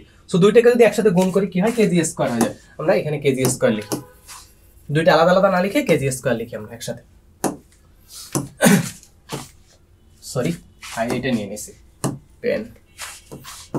KG square, kg square. এখন জাস্ট সিম্পলি এটা যদি মানে লিখি, এটা তো ম্যাথের নিয়ম তোমরা জানো। যদি কোনো কিছু নিচে থাকে, নিচে যদি পাওয়ার থাকে, তার মানে এটাকে যদি উপরে উঠে তখন কি হয়ে যায়? মাইনাস হয়ে যায়। সো এইটাকে যদি আমরা এক লাইনে লিখতে চাই, কি লিখবো? Newton metre square kg inverse 2। Kg inverse 2। এই যে আমরা এককটা পেয়ে গেছি। জি এর একক কিভাবে আসছে এত বড় একক, এটা বুঝছো? জি এর একক কিভাবে আসছে এত বড়, এটা বুঝছো? অবভিয়াসলি এটা বোঝা যাওয়ার কথা। ওকে, এখন বলতে পারো যে ভ্যালুটা কিভাবে আসছে। হ্যাঁ, ভ্যালুটাও এক্সপেরিমেন্ট করে বের করা হয়েছে, তারপরে সূত্র দিয়েও বের করা যায়। জাস্ট এখন দেখাচ্ছি না, এমনিতে ভিডিও অনেক লম্বা হয়ে যাচ্ছে। ওকে, চলো এখন একটা ম্যাথ করি। পৃথিবী পৃষ্ঠে রাখা 1 কেজি ভরের একটা বস্তু পৃথিবীকে কত বলে আকর্ষণ করবে? পৃথিবী পৃষ্ঠে রাখা, এই ধরো পৃথিবী পৃষ্ঠে রাখা 1 কেজি ভরের একটা বস্তু পৃথিবীকে কত বলে আকর্ষণ করবে, বা পৃথিবী ওইটাকে কত বলে আকর্ষণ করবে। আমরা কি জানি? এই মহাবিশ্বের প্রত্যেকটা বস্তু কণাই একে অপরকে নিজের দিকে আকর্ষণ করে। সেই বস্তুটা অবভিয়াসলি পৃথিবীকে আকর্ষণ করবে, বা পৃথিবী ওকে আকর্ষণ করবে। সো আকর্ষণ বলটা কতটুকু হবে সেটি হিসাব করতে বলছে, কত বলে আকর্ষণ করবে, মানে ওদের এফটা হিসাব করতে হবে। এখন যে কোনো একটা ম্যাথ করার ক্ষেত্রে, এই ফিজিক্সের বা বিজ্ঞানের ম্যাথ করার ক্ষেত্রে মনে রাখবা যে আমাদের কাছে যে সূত্রটা আছে, প্রথমে সূত্রটা লিখে নিব। আচ্ছা, ম্যাথটাকে সলভ করা আছে এখানে? না, সলভ করা, আমাদের সলভ করতে হবে। চলো শুরু করি। আচ্ছা, আমাদের ক্যালকুলেটর কি আছে এখানে? হ্যাঁ, ক্যালকুলেটর আছে। ওকে, তো চলো শুরু করি। তো আমরা সূত্রটা লিখি। আমাদের বলটা বের করতে হবে। বলের সূত্র কি? G into m1 into m2 divided by R square. Okay, এখন আমাদের কি কি আছে? জি কনস্ট্যান্ট, এটার ভ্যালু তো আমরা জানি, m1 এবং m2 মানে দুইটা বস্তুর মধ্যকার যদি বল বের করতে হয়, তাহলে m1 এবং m2 এই দুইটার ভর লাগবে, মানে বস্তু দুইটার ভর লাগবে। দেওয়া আছে যে পৃথিবী পৃষ্ঠে রাখে 1 কেজি ভরের একটা বস্তু, তার মানে এই বস্তুটার ভর দেওয়া আছে 1 কেজি, তার মানে ধরি m1 এটার ভ্যালু আমরা পাইছি, এবং m2 এটা হচ্ছে পৃথিবীর ভর। পৃথিবীর ভর দেখো, পৃথিবীর ভর এই প্রশ্নই দেওয়া আছে 6 × 10⁻24 কেজি, তার মানে m2 দেওয়া আছে। আর মানে হচ্ছে দূরত্ব। এই বস্তু দুইটার মধ্যকার দূরত্ব কত, বস্তু দুইটার মধ্যকার দূরত্ব কত কি বলা আছে, পৃথিবী পৃষ্ঠে বলা আছে, মানে এই জায়গায় রাখা আছে। সো আমরা কি জানি যে দুইটা বস্তু যখন একে অপরকে আকর্ষণ করে তখন কি বলে আকর্ষণ, মানে কোন জায়গা বরাবর আকর্ষণ করে, এই দুইটার কেন্দ্র বরাবর। তাহলে পৃথিবীর কেন্দ্র এবং এইটার কেন্দ্র বরাবর আকর্ষণ করবে। এখন বলতে পারো যে ভাইয়া এই জায়গা থেকে এই যে বুঝলাম যে এই দূরত্বটা কিভাবে পাবো, পৃথিবীর ব্যাসার্ধ হিসাব করলে হবে এই দূরত্বটা, বাট এতটুকু দূরত্ব কিভাবে পাবো? দেখো একটা বলছে 1 কেজি ভরের একটা বস্তু, 1 কেজি ভরের বস্তু একটা কতটা হবে, এতটুকুই হবে। বাট পৃথিবীর ব্যাসার্ধের তুলনায় এটা একেবারে নগণ্য না, এই জন্য আমরা এটা কাউন্টে নেই না। বাট যদি বলে বড় কোনো বস্তুর কথা বলে দেয় তখন কিন্তু ওইটার ব্যাসার্ধ বলে দেবে, তখন আমরা ওইটা দিয়ে হিসাব করে নিব।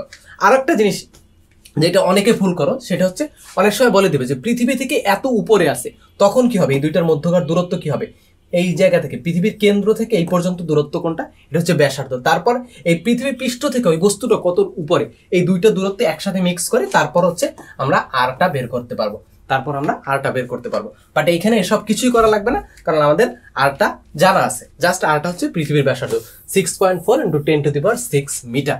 ওকে, তো এখন আমরা জাস্ট মানে ভ্যালুগুলো বসাইলে হয়ে যাবে। আমরা জি এর ভ্যালু জানি, জি হচ্ছে 6.7 × 10⁻11। ওই পাশে চলে গেছে আমার, এটা কিভাবে কাজ।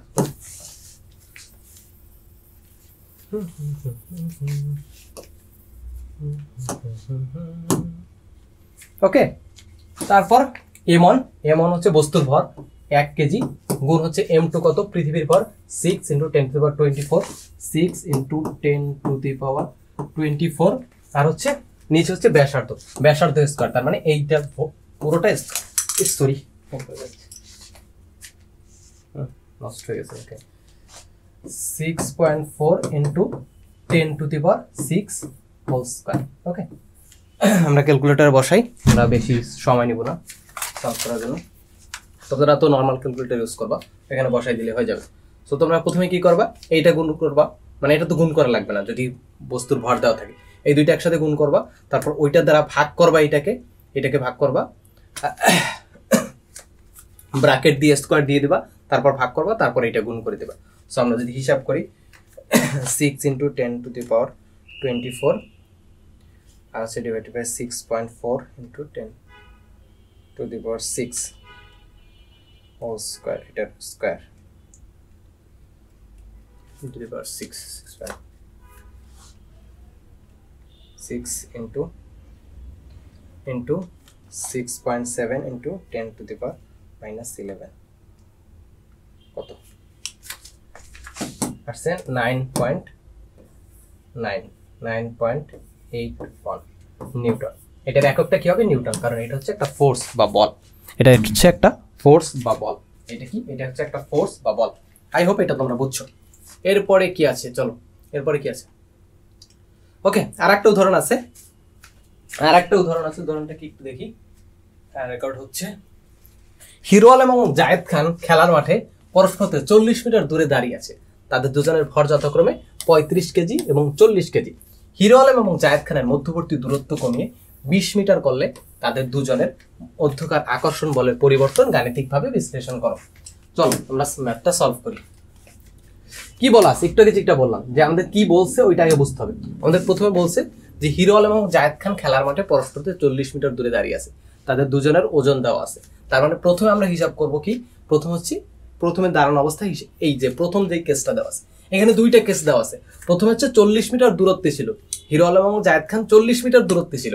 তারপরে কি হয়েছে, তারপর হচ্ছে তার একটু দূরত্ব কমিয়ে তার একটু কাছাকাছি আসছে, তার মানে তাদের দূরত্ব 20 মিটার হয়েছে। এখন তাদের মধ্যকার আকর্ষণ বলের মান কত সেটা আমাদের হিসাব করতে হবে। এই আকর্ষণ বলের মান অসীম, এটা আমরা জানি, বাট তারপর হিসাব করবো। মানে তারা তো দুইজনই মানে ক্রিন্স তো অবভিয়াসলি এক অপরকে আকর্ষণ করে, দুইজনই তো ছাপড়ি বলতে চেয়েছিলাম, অন্য কিছু খারাপ গালি দিতে চাইনি। আচ্ছা চলো ফার্স্ট কেসে হিসাব করি। ফার্স্ট কেসে এদের মধ্যকার দূরত্ব কত, 40 মিটার। সো আমরা F1 ধরি, এটাকে F1 কি হিসাব করব, G into M1 into M2 divided by R square. তো G এর ভ্যালু কত, 6.7 × 10⁻11 এবং জি এর ভ্যালু আমরা ক্যালকুলেটারও কিন্তু আছে, তোমাদের যদি সায়েন্টিফিক ক্যালকুলেটর ইউজ করতে দেয় সিম্পল ইউজ করে দেবা। M1 এবং M1 এবং M2 কত 35 কেজি, 35 কেজি ইন্টু কত 40 কেজি 40 কেজি। ওকে, এরপর কি আছে, এরপর হচ্ছে দূরত্ব, তাদের মধ্যকার দূরত্ব কত, দূরত্ব হচ্ছে 40 মিটার, তার মানে 40 স্কয়ার। আমার হাতের লেখা খুবই খারাপ, এই জন্য এক্সট্রিমলি সরি। ওকে 40। ওকে, এখন আমরা যদি ক্যালকুলেটরে ভ্যালুগুলো বসাই তাহলে হয়ে যাবে 11 into 35 into 40 divided by 40 square. Okay, আমাদের ভ্যালুটা কত আসছে, ভ্যালু আসছে খুবই কম একটা value 5.86 into 10 to the power minus 11 newton. 11 newton. দেখ এই বলের মানটা কত কম, একেবারে কম না, এই জন্য আমরা আসলে এটা অনুভব করি না। এখন হচ্ছে F2 হিসাব করি। F2 কত, যখন তাদের দূরত্ব কমে গেছে, যখন দূরত্ব 20 মিটার হয়েছে তখন তাদের ভিতর কি হয়েছে, মানে তাদের বলটা কি হবে। সো সিম্পলি আবার সেম হিসাব করব, জি এর মান সেম থাকবে, M1 ইন্টু M2 করবো divided by R square. M1 এবং M2 সেম থাকবে, আর এর জায়গায় জাস্ট 20 হবে। সো আমরা যদি হিসাব করি, প্রচুর ডিস্টার্ব করছে, জি ইন্টু M1 এবং M2 কত 35 ইন্টু 40 হবে, আর আর স্কয়ারের জায়গায় জাস্ট 20 স্কয়ার হবে, 20 স্কয়ার হবে। সো আর স্কয়ারের জায়গায় 20 স্কয়ার যদি বসাই দিই কত আসবে, 2.345 into 10 to the power minus 10। এটা হচ্ছে ভ্যালু। এখন কি বলছে যে এদের মধ্যকার আকর্ষণ বলের মান মানে পরিবর্তন কতটুকু হচ্ছে এটা গাণিতিকভাবে বিশ্লেষণ করব। আমরা হিসাব করে দেখাই দেবো এটা কোনটা বেশি বা কম। দেখা এখানে হচ্ছে একটা থেকে আরেকটা ভ্যালু চেঞ্জ হয়েছে, সো এটা আমরা যোগ বিয়োগ করে হিসাব মানে সরি বিয়োগ করে আমরা দেখাই দেবো। That's it.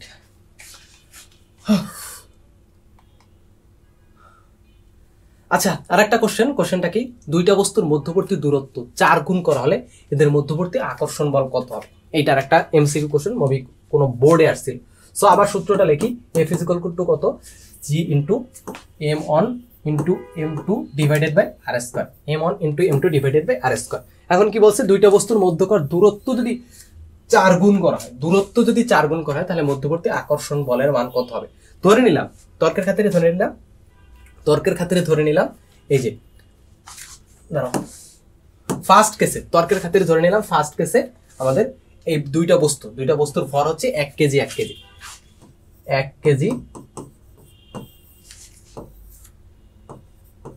এই টাইপের ম্যাথ যদি বুঝতে না পারো, মানে এইটা হচ্ছে একটু পর দেখাচ্ছি কিভাবে দেখি বলে দিতে পারবে এটা, বাট যদি না বুঝতে পারো তখন 1 কেজি ধরে নেবা এবং মাঝখানে দূরত্ব ধরে নিবা কত, 1 মিটার। এখন হচ্ছে প্রাথমিক অবস্থায় F1 বল ধরি, এটা F1 কি হবে, G ইন্টু M1 কত, M1 হচ্ছে 1 কেজি, M2 কত 1 কেজি, মানে 1 into divided by R square কত ডিভাইডেড বাই আর স্কয়ার কত 1 মিটার, আর স্কয়ার কত 1 মিটার 1 স্কয়ার। সো আমরা এখানে কি লিখতে পারি, G ইন্টু 1 অনটা লিখলাম না, এটা হচ্ছে F1 এর মান, এইটা হচ্ছে F1 এর মান। এখন কি বলছে যে দুইটা বস্তুর মধ্যবর্তী দূরত্ব 4 গুণ করা হয়েছে, মানে অন্য সবকিছু সেম আছে বাট দূরত্বটা 4 গুণ করা হয়েছে, 1 মিটারের জায়গায় 1 ইন্টু 4 হবে, 1 ইন্টু 4 হবে। সো এটাকে ধরি F2,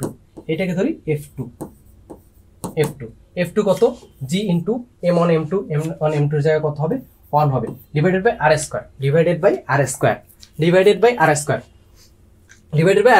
স্কয়ার কত, এখানে 1 মিটার ছিল আগে, পরবর্তীতে কত হচ্ছে 1 ইন্টু 4 4 মিটার এবং 4 এর স্কয়ার হবে, কারণ কি এই যে আর স্কয়ার নিচে কি ছিল আর স্কয়ার, সো 4 স্কয়ার মানে হচ্ছে 16।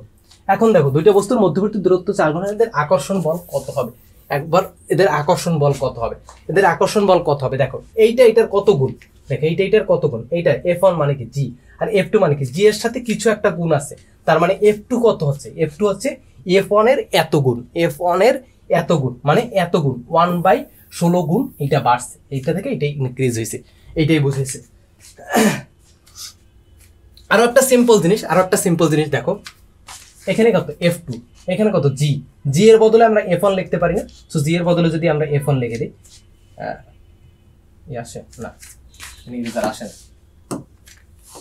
এখানে কি ইরেজারের শর্টকাট আছে, না ইরেজারের শর্টকাটও নাই, ওকে, এখানে F1 ছিল, মানে কি বলে জি এর ছিল, জি এর বদলে আমরা লিখতে পারি F1। তাহলে F2 মানে কি দাঁড়ালো? F2 মানে হচ্ছে F1 ইন্টু 1/16, মানে F1 মানে প্রাথমিক অবস্থায় যে বলটা ছিল তার হচ্ছে 1/16 গুণ, তার হচ্ছে 1/16 গুণ। ওকে, লাস্টে ভাবে একটা প্রবলেম আছে, দুইটা বস্তুর ভর হচ্ছে 300 গ্রাম এবং 700 গ্রাম এবং বস্তু দুটির মধ্যবর্তী দূরত্ব 150 সেন্টিমিটার। সার্বজনীন মহাকর্ষীয় ধ্রুবক জি হচ্ছে, জি এর ভ্যালু দেওয়া আছে, অনেক ক্ষেত্রে এরকম ভ্যালুটা দেওয়া থাকবে, তখন হচ্ছে এইটি ইউজ করবা, জাস্ট 6.67 এরকম ইউজ করবা না। Newton metre square kg inverse 2 হলে বস্তুটির মধ্যবর্তী আকর্ষণ বল কত? সিম্পলি আমরা হিসাব করে দিতে পারবো, বাট এইখানে একটা প্যাচ আছে। প্যাচটা কি? প্যাচ হচ্ছে এই যে এখানে গ্রাম দেওয়া আছে, এখানে গ্রাম দেওয়া আছে, এখানে হচ্ছে সেন্টিমিটার দেওয়া আছে, বাট সবগুলো ভ্যালু আমরা কিন্তু এসআই ইউনিটে নিয়েছিলাম, এসআই একক নিয়েছিলাম, নিউটন মিটার কেজি সবগুলো কিন্তু এসআই এককে। সো সবগুলো হচ্ছে এসআই এককের জন্য এই ক্ষেত্রে এই যে 300 গ্রাম 700 গ্রাম, সো 300 গ্রামকে বা 700 গ্রামকে কিভাবে কেজিতে কনভার্ট করতে পারি? কিভাবে কেজিতে কনভার্ট করতে পারি? জাস্ট হচ্ছে 1000 দিয়ে ভাগ করে দেবো। সো এবারটা মেবি করা আছে। হ্যাঁ, দুইটা বস্তু ধরি, একটা বস্তু, সো এফ এর ভ্যালু আমরা জানি, দেওয়া আছে, প্রথম বস্তুর ভর 300 গ্রাম, সো 300 গ্রামকে কেজিতে কনভার্ট করার জন্য 1000 দ্বারা ভাগ করে দিচ্ছি। 1000 দ্বারা ভাগ করলে কি হয়? 0.3 কেজি। দ্বিতীয় বস্তুর ভর 700 গ্রাম, 700 গ্রামকে কেজিতে কনভার্ট করছি, 1000 দিয়ে ভাগ করে। তারপর হচ্ছে দূরত্ব দেওয়া আছে 150 সেন্টিমিটার, 150 সেন্টিমিটারকে মিটারে কনভার্ট করছি, জাস্ট 100 দ্বারা ভাগ করছি, কত হয়? 1.5 মিটার। এখন যদি সূত্রে সবগুলো ভ্যালু যদি বসাই দিই, সবগুলো ভ্যালু বসাই, সর্বজনীন মহাকর্ষীয় ধ্রুবক দেওয়া আছে, এটা যদি বসাই দিই 6.7 × 10⁻11, আর হচ্ছে m1 এর ভ্যালু হচ্ছে 0.3, m2 এর ভ্যালু হচ্ছে 0.7 এবং d স্কয়ার হচ্ছে 1.5 স্কয়ার। যদি হিসাব করি আসে 6.22 × 10⁻11 নিউটন। এইটা হচ্ছে এইটা। ওকে, আই হোপ এটা তোমরা বুঝছো। আরো কিছু আছে মহাকর্ষ বলে? কি রে ভাই এতগুলো কোশ্চেন কেন? দুইটা বস্তুর ভর যথাক্রমে 500 কেজি এবং 300 কেজি, বস্তু দুটোকে পরস্পর হতে 3 মিটার দূরত্বে রাখলে তাদের মধ্যকার আকর্ষণ বল কত? Simple, F = G × m1 × m2 divided by r²। m1 কত? 500 কেজি, m2 হচ্ছে 300 কেজি এবং দূরত্ব হচ্ছে 3 মিটার, মানে 3 স্কয়ার, সরি স্কয়ার হবে 3 স্কয়ার, হিসাব করলে চলে আসবে। চলো, আই হোপ এটা বুঝছো। এরপর হচ্ছে আমাদের নেক্সট টপিক। সো নেক্সট টপিকের জন্য একটু রেডি হও, একটু ভিডিওটা থামাও, হয়তো হাঁটাহাঁটিও করতে পারো, বাট আবার ফুল এনার্জি নিয়ে পড়তে বসতে হবে। আমাদের এর পরের টপিক হচ্ছে মহাকর্ষ এবং অভিকর্ষ। মহাকর্ষ এবং অভিকর্ষ বা অভিকর্ষ ত্বরণ, এই রিলেটেড জিনিসপত্র। দুইটার সংজ্ঞা লেখা আছে বোর্ডে, একটু পড়ি, তারপর হচ্ছে আমরা এক্সপ্লেন করি। মহাকর্ষ, মহাবিশ্বের প্রত্যেকটা বস্তু কণাই, মহাবিশ্ব কানাই হচ্ছে কানাই লেখা হয়ে গেছে, বস্তু কণাই একে অপরকে নিজের দিকে আকর্ষণ করে। মহাবিশ্বের এই যে কোনো দুইটা বস্তুর মধ্যে আকর্ষণ বলে হচ্ছে মহাকর্ষ। একটু আগে যেটা পড়ছি সেইটাই আবার লেখা আছে, এটা বুঝলাম মহাকর্ষ। এখন অভিকর্ষ জিনিসটা কি? অভিকর্ষ হচ্ছে এই যে আকর্ষণ বলটা, এই দুইটার ভিতর যে কোনো একটা যদি পৃথিবী থাকে তাহলে ওইটাকে আমরা অভিকর্ষ বলতে পারবো। হ্যাঁ, ওইটাকে মহাকর্ষ বলতে পারবো এবং অভিকর্ষ বলতে পারবো। ধরো এই একটা বস্তু আছে, এই ধরো পৃথিবী, না এই ধরো সূর্য, চাঁদ, এই ধরো পৃথিবী, এই ধরো হচ্ছে চাঁদ, এই ধরো হচ্ছে একটা স্যাটেলাইট, এই হচ্ছে মানুষ। এখন দেখো, এটা তো মহাবিশ্বের বস্তু, সূর্য পৃথিবীকে আকর্ষণ করবে, পৃথিবী সূর্যকে আকর্ষণ করবে, অবভিয়াসলি আকর্ষণ করবে। তখন এইটাকে আমরা কি বলতে পারবো? হ্যাঁ, মহাকর্ষ বলতে পারবো। সাথে কি বলতে পারবো? অভিকর্ষ বলতে পারবো। কারণ কি, এই দুইটার বস্তুর ভিতর একটা হচ্ছে পৃথিবী, তারপর দেখো, এখন সূর্য তো অবভিয়াসলি আবার এই চাঁদকেও আকর্ষণ করবে। তারপর ধরো যে কোনো আরেকটা বস্তু, ধরো এই যে স্যাটেলাইটটাকে আকর্ষণ করবে। এই দুইটা বস্তুর ভিতরে যে আকর্ষণ, এইটাকে আমরা শুধুমাত্র মহাকর্ষ বলতে পারবো, কিন্তু অভিকর্ষ বলতে পারবো না। কারণ কি, এই জায়গাটা আসলে পৃথিবী ইনভলভ নাই। তার মানে যে কোনো দুইটা বস্তুর ভিতর আকর্ষণ বলের ক্ষেত্রে যদি একটা বস্তু পৃথিবী হয়, তখন সেটাকে কি বলা হয়ে থাকে? অভিকর্ষ। আমরা যে এখানে দাঁড়ায় আছি, আমাদেরকে পৃথিবী নিচের দিকে টানতেছে, সো এই বলটাকে কি বলতে পারবো? হ্যাঁ, মহাকর্ষ বলতে পারবো। সাথে কি বলতে পারবো? অভিকর্ষ বলতে পারবো। আই হোপ এটা একেবারে ফুললি ক্লিয়ার হয়েছে। সো এইভাবে একটা জিনিস বলতে পারো যে আমাদের বইগুলো এই জিনিসটা লেখা থাকে যে সকল সবই সব, কিন্তু সকল সব নয়। তো সেরকম একটা লাইন, সকল অভিকর্ষই মহাকর্ষ, কিন্তু সকল মহাকর্ষ অভিকর্ষ নয়। আই হোপ কিছু বোঝো না, এই লাইনটা বোঝার কোনো দরকার নেই, হুদাই মাথায় একটা প্রেশার নাও।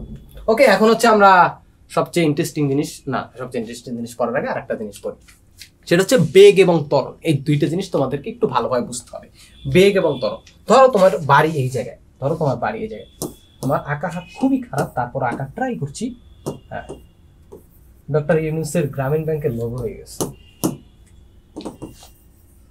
ওকে, এই ধরো তোমার বাড়ি, এই ধরো তোমার স্কুল। এখন এই জায়গা থেকে এই জায়গার দূরত্ব, ধরো এই জায়গা থেকে এই জায়গার দূরত্ব হচ্ছে 100 মিটার। 100 metre, 100 metre. এবং এই দূরত্বটা তুমি অতিক্রম করছো, এই দূরত্বটা তুমি অতিক্রম করছো কত? ধরো 1 মিনিট 40 সেকেন্ড। তো 1 মিনিট 40 সেকেন্ড মানে কি? টোটাল হচ্ছে 100 সেকেন্ডে অতিক্রম করছো। 100 সেকেন্ড অতিক্রম করছো, 100 সেকেন্ডে বা 100 সেকেন্ড ধরো, ধরো 50 সেকেন্ড অতিক্রম করছো, ধরি 50 সেকেন্ড অতিক্রম করছো। 50 সেকেন্ডে 100 মিটার দূরত্ব তুমি অতিক্রম করছো, ধরে নিলাম 50 সেকেন্ড এই অতটুকু দূরত্ব অতিক্রম করছো, বা বাড়ি থেকে তুমি এই যে স্কুল পর্যন্ত গেছো। তো সেক্ষেত্রে আমরা কি বলতে পারি? এই জায়গাটায় কি হয়েছে? এই জায়গায় যদি বলে তুমি কত বেগে গেছো, তখন তুমি কিভাবে হিসাব করবা? কিভাবে গেছো এটা কিভাবে হিসাব করবা? ঐকিক নিয়ম দিয়ে। 50 সেকেন্ডে তুমি কতটুকু দূরত্ব অতিক্রম করছো? 50 সেকেন্ডে তুমি হচ্ছে 100 মিটার দূরত্ব অতিক্রম করছো। তার মানে 1 সেকেন্ডে কতটুকু দূরত্ব অতিক্রম করছো, বা প্রতি সেকেন্ডে 1 সেকেন্ডে কতটুকু দূরত্ব অতিক্রম করছে, সেইটাই হচ্ছে বেগ। সেইটাই কি? বেগ বা ভেলোসিটি। মেবি এরপর এইটাই লেখা আছে। হ্যাঁ, 1 সেকেন্ডে অতিক্রান্ত দূরত্ব হচ্ছে 100/50 মিটার বা 2 metre per second. 2 metre per second, এইটা দ্বারা কি বোঝায়? 2 মিটার দূরত্ব অতিক্রম করছো প্রতি সেকেন্ডে, এইটাই হচ্ছে তোমার বেগ। এইটা হচ্ছে তোমার বেগ। আই হোপ বেগ জিনিসটা বুঝছো। বেগ জিনিসটা কিন্তু অনেক ইম্পর্টেন্ট, ফিজিক্সের জন্য বেগ অনেক ইম্পর্টেন্ট, এটা ভালোভাবে বুঝতে হবে। সো আই রিপিট, আবার বলতেছি কই, তুমি তোমার বাসা থেকে স্কুল পর্যন্ত ধরো 100 মিটার দূরত্ব অতিক্রম করছো কত সেকেন্ডে? 50 সেকেন্ডে। তো তোমার বেগ কত হবে? 100/50। মানে তুমি 1 সেকেন্ডে কতটুকু দূরত্ব অতিক্রম করছো, ওইটাই আসলে তোমার বেগ বোঝায়। তার মানে বেগের সূত্রটা এখান থেকে কি লিখতে পারি? বেগের সূত্র হচ্ছে অতিক্রান্ত দূরত্ব ভাগ সময়। বেগ হচ্ছে দূরত্ব, অতিক্রান্ত দূরত্ব। একটা নির্দিষ্ট সময় বা একটা সার্টেন টাইমে তুমি কতটুকু দূরত্ব অতিক্রম করছো। আই রিপিট, একটা সার্টেন টাইমে বা একটা নির্দিষ্ট সময়ের ভিতর তুমি কতটুকু দূরত্ব অতিক্রম করছো, দূরত্ব ভাগ সময় দিলেই আমরা হচ্ছে আমাদের বেগ পেয়ে যাব। বেগের আরেকটা মানে আছে, আরেকটা মানে কি? আমরা 1 সেকেন্ডে কতটুকু দূরত্ব অতিক্রম করি, সেটাকেও বেগ বলা হয়ে থাকে। এখন একটা জিনিস চিন্তা করো, বেগ কি চেঞ্জ হয় না? তোমাদের যাদের গাড়ি আছে, গাড়ির মিটারে তো দেখো এখানে কি দেখায়? বেগ বা ভেলোসিটি দেখায়। সো এই ভেলোসিটি কি চেঞ্জ হয় না? বেগও চেঞ্জ হয়। সো এই যে বেগ জিনিসটা কি? অবস্থান পরিবর্তনের হার, এইটা হচ্ছে বেগ। এখন বেগও তো পরিবর্তন হয়, তো বেগ পরিবর্তন হলে কি করব? অবস্থান পরিবর্তন কি অনেকের মাথায় তো ঢোকে নেয়। একসময় তোমার অবস্থান ছিল এই জায়গায়, এরপর হয়েছে এই জায়গায়, তার মানে তোমার অবস্থানের একটা চেঞ্জ হয়েছে। এবং এই চেঞ্জের হারটা আমরা হিসাব করছি, রেট বা হারটা হিসাব করছি কত সেকেন্ডে অতিক্রম করছো? 50 সেকেন্ডে। তার মানে 1 সেকেন্ডে বা প্রতি সেকেন্ডে, এইটাই বলা হয় রেট। সো হার বা রেটটা আমরা হিসাব করছি কিসের? অবস্থান পরিবর্তনের। বাট তোমার বেগ বা ভেলোসিটি এইটাও তো চেঞ্জ হইতে পারে। সো এইটার চেঞ্জের হারটা কিভাবে হিসাব করব? ধরো স্পেসিফিক একটা জায়গা, ধরো তোমার যাত্রাপথে, তুমি এই জায়গা বাসা, তোমার এই জায়গায় স্কুল, এই জায়গার যাত্রাপথে এই জায়গায় থাকা অবস্থায় তোমার বেগ ছিল কত? এই জায়গায় থাকা অবস্থায় তোমার বেগ ছিল কত? 2 মিটার পার সেকেন্ড। এই জায়গায় থাকা অবস্থায় তোমার বেগ হচ্ছে ধরো 6 মিটার পার সেকেন্ড।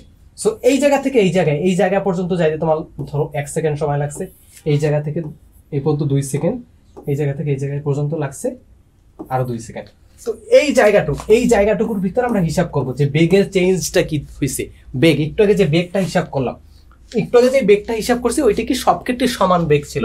মানে এই জায়গা থেকে এই জায়গায় যাওয়ার ক্ষেত্রে পুরো জায়গাটাই বেগটা সমান ছিল, বেগ বা ভেলোসিটি সমান ছিল। বাকি এইখানে এই অবস্থানটায় বা এই সিনারিওটায় কিন্তু বেগ বা ভেলোসিটি সমান না, বেগেরও একটা চেঞ্জ হয়, সেই চেঞ্জটাই আমরা হিসাব করব।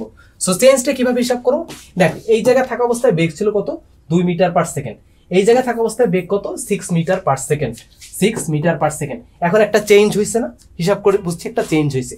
সো এই চেঞ্জ কতটুকু হয়েছে? এই চেঞ্জ ডিভাইডেড বাই সময়। একটু আগে বেগ বের করার সময় কি বের করছিলাম? চেঞ্জ হয়েছে কোনটা? দূরত্ব চেঞ্জ হয়েছে। দূরত্ব, তোমার বাসা থেকে দূরত্ব, ধরো এই জায়গা থেকে তুমি এই জায়গায় গেছো, এই জায়গা থেকে তুমি এই জায়গায় গেছো, তার মানে দূরত্বের চেঞ্জ হয়েছে। কতটুকু চেঞ্জ হয়েছিল? এই জায়গা থেকে এই জায়গায় কতটুকু চেঞ্জ হয়েছিল সেটা আমরা হিসাব করছিলাম। 100 মিটার চেঞ্জ হয়েছে, সময় অতিবাহিত হয়েছে, মানে 100 মিটার চাইতে তোমার সময় অতিবাহিত হয়েছে কত সেকেন্ড? 50 সেকেন্ড। সেইভাবে বের করছি। এখন যদি ত্বরণটা বের করতে চাই, ত্বরণ কি? ত্বরণ হচ্ছে বেগের পরিবর্তনের হার। এই যে বেগের পরিবর্তনের হার, সেটা যদি বের করতে চাই, সেক্ষেত্রে কি করব? কই গেল? ত্বরণ মানে হচ্ছে বেগের যে চেঞ্জটা হচ্ছে ডিভাইডেড বাই সময়, বেগ ভাগ সময়, এইটাই হচ্ছে ত্বরণ। তার মানে এখানে বেগের যেই পরিবর্তনটা হয়েছে দেখো 2 মিটার পার সেকেন্ড থেকে 6 মিটার পার সেকেন্ড হয়েছে। তার মানে বেগের চেঞ্জ বা পরিবর্তনটা কতটুকু হয়েছে?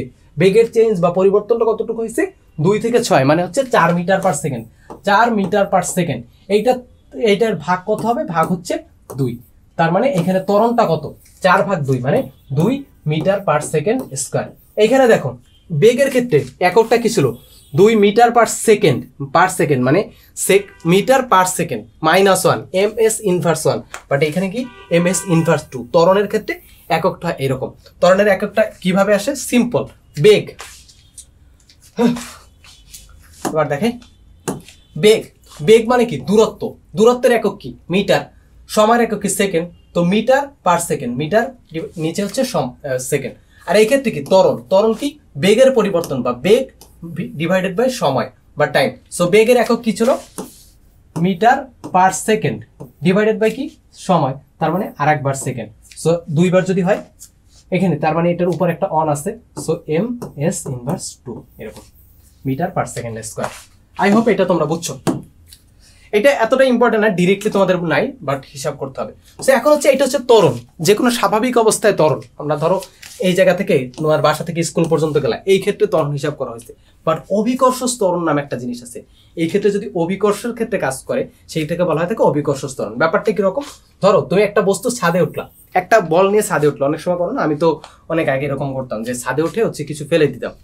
আমি যখন ছোট ছিলাম, যখন 3-তে পড়ি, তখন হচ্ছে কি বলে বাসার ছাদ থেকে কি বেলকনি থেকে ফোনের সিম বের করে ফেলে দিতাম। তারপর হচ্ছে যা পাইতাম সবকিছু ফেলে দিতাম, খেলনা ফেলে দিতাম। তো ধরো এখানে ফেলে দিলাম, কি হবে? আস্তে আস্তে বেগটা বাড়বে না? তুমি এখানে ছেড়ে দেওয়ার পর দেখো এই সিম্পল জিনিসটা দেখো, প্রথমে কি থাকে? একটু স্থির থাকে, আস্তে আস্তে বাড়তে থাকে। তো পুরোপুরি দেখতে পাচ্ছ না, বাট আস্তে আস্তে বেগটা বাড়তে থাকে। তার মানে কি এখানে বেগের একটা পরিবর্তন হয়। বাট এই ক্ষেত্রে এই বেগের পরিবর্তনটা কে করে? তুমি কি জোরে হাত দিয়ে ধাক্কা দিয়ে করাইছো? না, এইভাবে কিন্তু করাও নাই। কি জন্য হচ্ছে?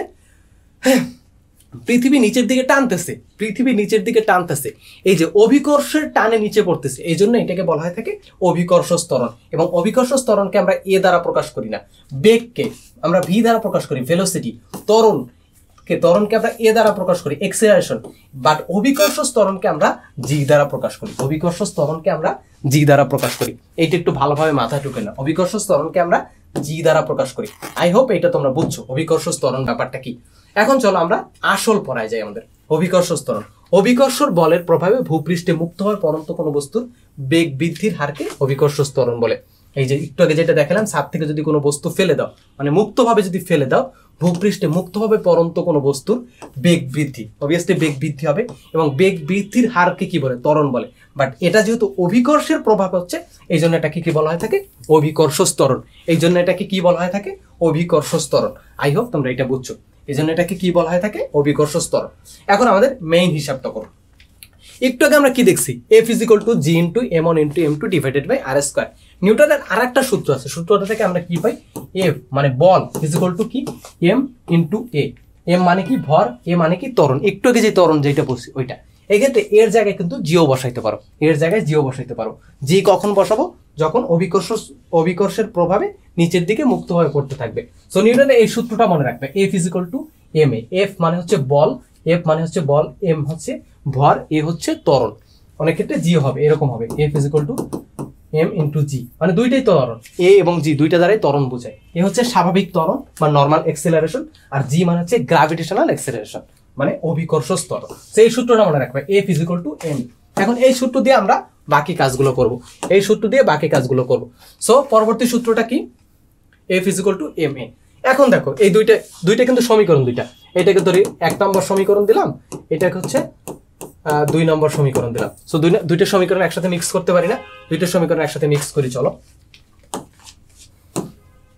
দুইটা সমীকরণ একসাথে মিক্স করার মানে কি? F এর জায়গায় F = ma। সো এই জায়গায় ma বসাই দিই। তার মানে ma = কি? m1 m2 divided by r square. m1 m2 divided by r square. এখন এর জায়গায় কি বসাবো? এর জায়গায় জি বসাবো, এ বসাবো না। কারণ কি? একটু আগে যেটা দেখলাম, ma এর জায়গায় আমরা জি বসাবো। আচ্ছা, এখানে টি আছে, সরি সরি, এই পাশে কেন আসে না, এই পাশে চলে গেছে। ওকে, তো এখন আমরা এই বলটা দিয়ে হিসাব করবো। এই একটা ফুটবল আছে, ফুটবল দিয়ে এই ফুটবলকে কত বলে আকর্ষণ করে সেটা আমরা হিসাব করবো। তো চল, এই বারবার চলে যাচ্ছে কেন, আবার আসতেছে কেন, কি রে ভাই?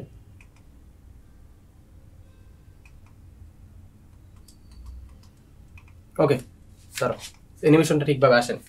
ওকে, এখানে দেখাই তো দুইটা একসাথে মিক্স করে একটু আগে যেরকম লিখলাম, এর বদলে আমরা জি লিখছি, এর বদলে জি লিখছি। এখন একটু আগে যে সূত্রটা আমরা পড়ে আসছিলাম, কয়েকটা স্লাইড আগে যে সূত্রটা পড়ে আসছিলাম, m1 × m2 divided by r square, মানে দুইটা বস্তু একে অপরকে যেই বল আকর্ষণ বল দিয়ে আকর্ষণ করে, সেই ফুটবলটাকে পৃথিবী কি বলে আকর্ষণ করে, কি বলে আকর্ষণ করে, এফ বলে আকর্ষণ করে। এখন m1 এবং m2 যে কোনো একটা ধরে নিলাম, m1 ধরে নিলাম পৃথিবীর ভর, m1 ধরে নিলাম পৃথিবীর ভর, এবং m2 ধরে নিলাম ফুটবলের ভর, m2 ধরে নিলাম ফুটবলের ভর, m2 ধরে নিলাম ফুটবলের ভর। তো m1 পৃথিবীর ভরকে এই যে বড় হাতের m দিয়ে বা ক্যাপিটাল M দিয়ে প্রকাশ করলাম, এবং m2 কে বা ফুটবলের ভরকে m দ্বারা প্রকাশ করলাম, ফুটবলের ভরকে m দ্বারা প্রকাশ করলাম, ফুটবলের ভরকে m দ্বারা প্রকাশ করলাম। সো এই লাইনটা বুঝলাম, এই লাইনটা আপাতত আমাদের কাছে ক্লিয়ার হলো। এবং আর কি, আর হচ্ছে এইটা থেকে এইটার দূরত্ব, আর হচ্ছে এইটা থেকে এইটার দূরত্ব, আর হচ্ছে এইটা থেকে এইটার দূরত্ব। এখন এই সাইডটা আসি, আমরা একটু কি বলছিলাম যে F = mg, এইটা কখন, যখন একটা বস্তুকে মুক্তভাবে ছেড়ে দিবা, মুক্তভাবে এই যে উপরের একটা উচ্চতা থেকে নিচের দিকে ছেড়ে দিবা, তখন কি মুক্তভাবে পরন্ত বস্তুর ক্ষেত্রে আমরা জি কাজ করে বহুবিকর্ষ ত্বরণ। এবং এই অভিকর্ষ ত্বরণের বা অভিকর্ষ বলের মান কত, F = mg, যেই বলে নিচের দিকে আকর্ষণ করে mg। এটা কোনটার ক্ষেত্রে প্রযোজ্য, এই এমটা কি, এই এমটা হচ্ছে এই যে ফুটবলটার ভর m। সো এই জন্য এই জায়গায় ma, এই জন্য এই জায়গায় আমরা দুই জায়গায় m2 মানে হচ্ছে ফুটবলের ভর, আর m এই যে m এইটা হচ্ছে ফুটবলের ভর। সো দুই জায়গায় m। এখন mm কাটাকাটি করে দিতে পারি, mm যদি কাটাকাটি করে দিই তাহলে g = থাকে g × m divided by r square, m divided by r square.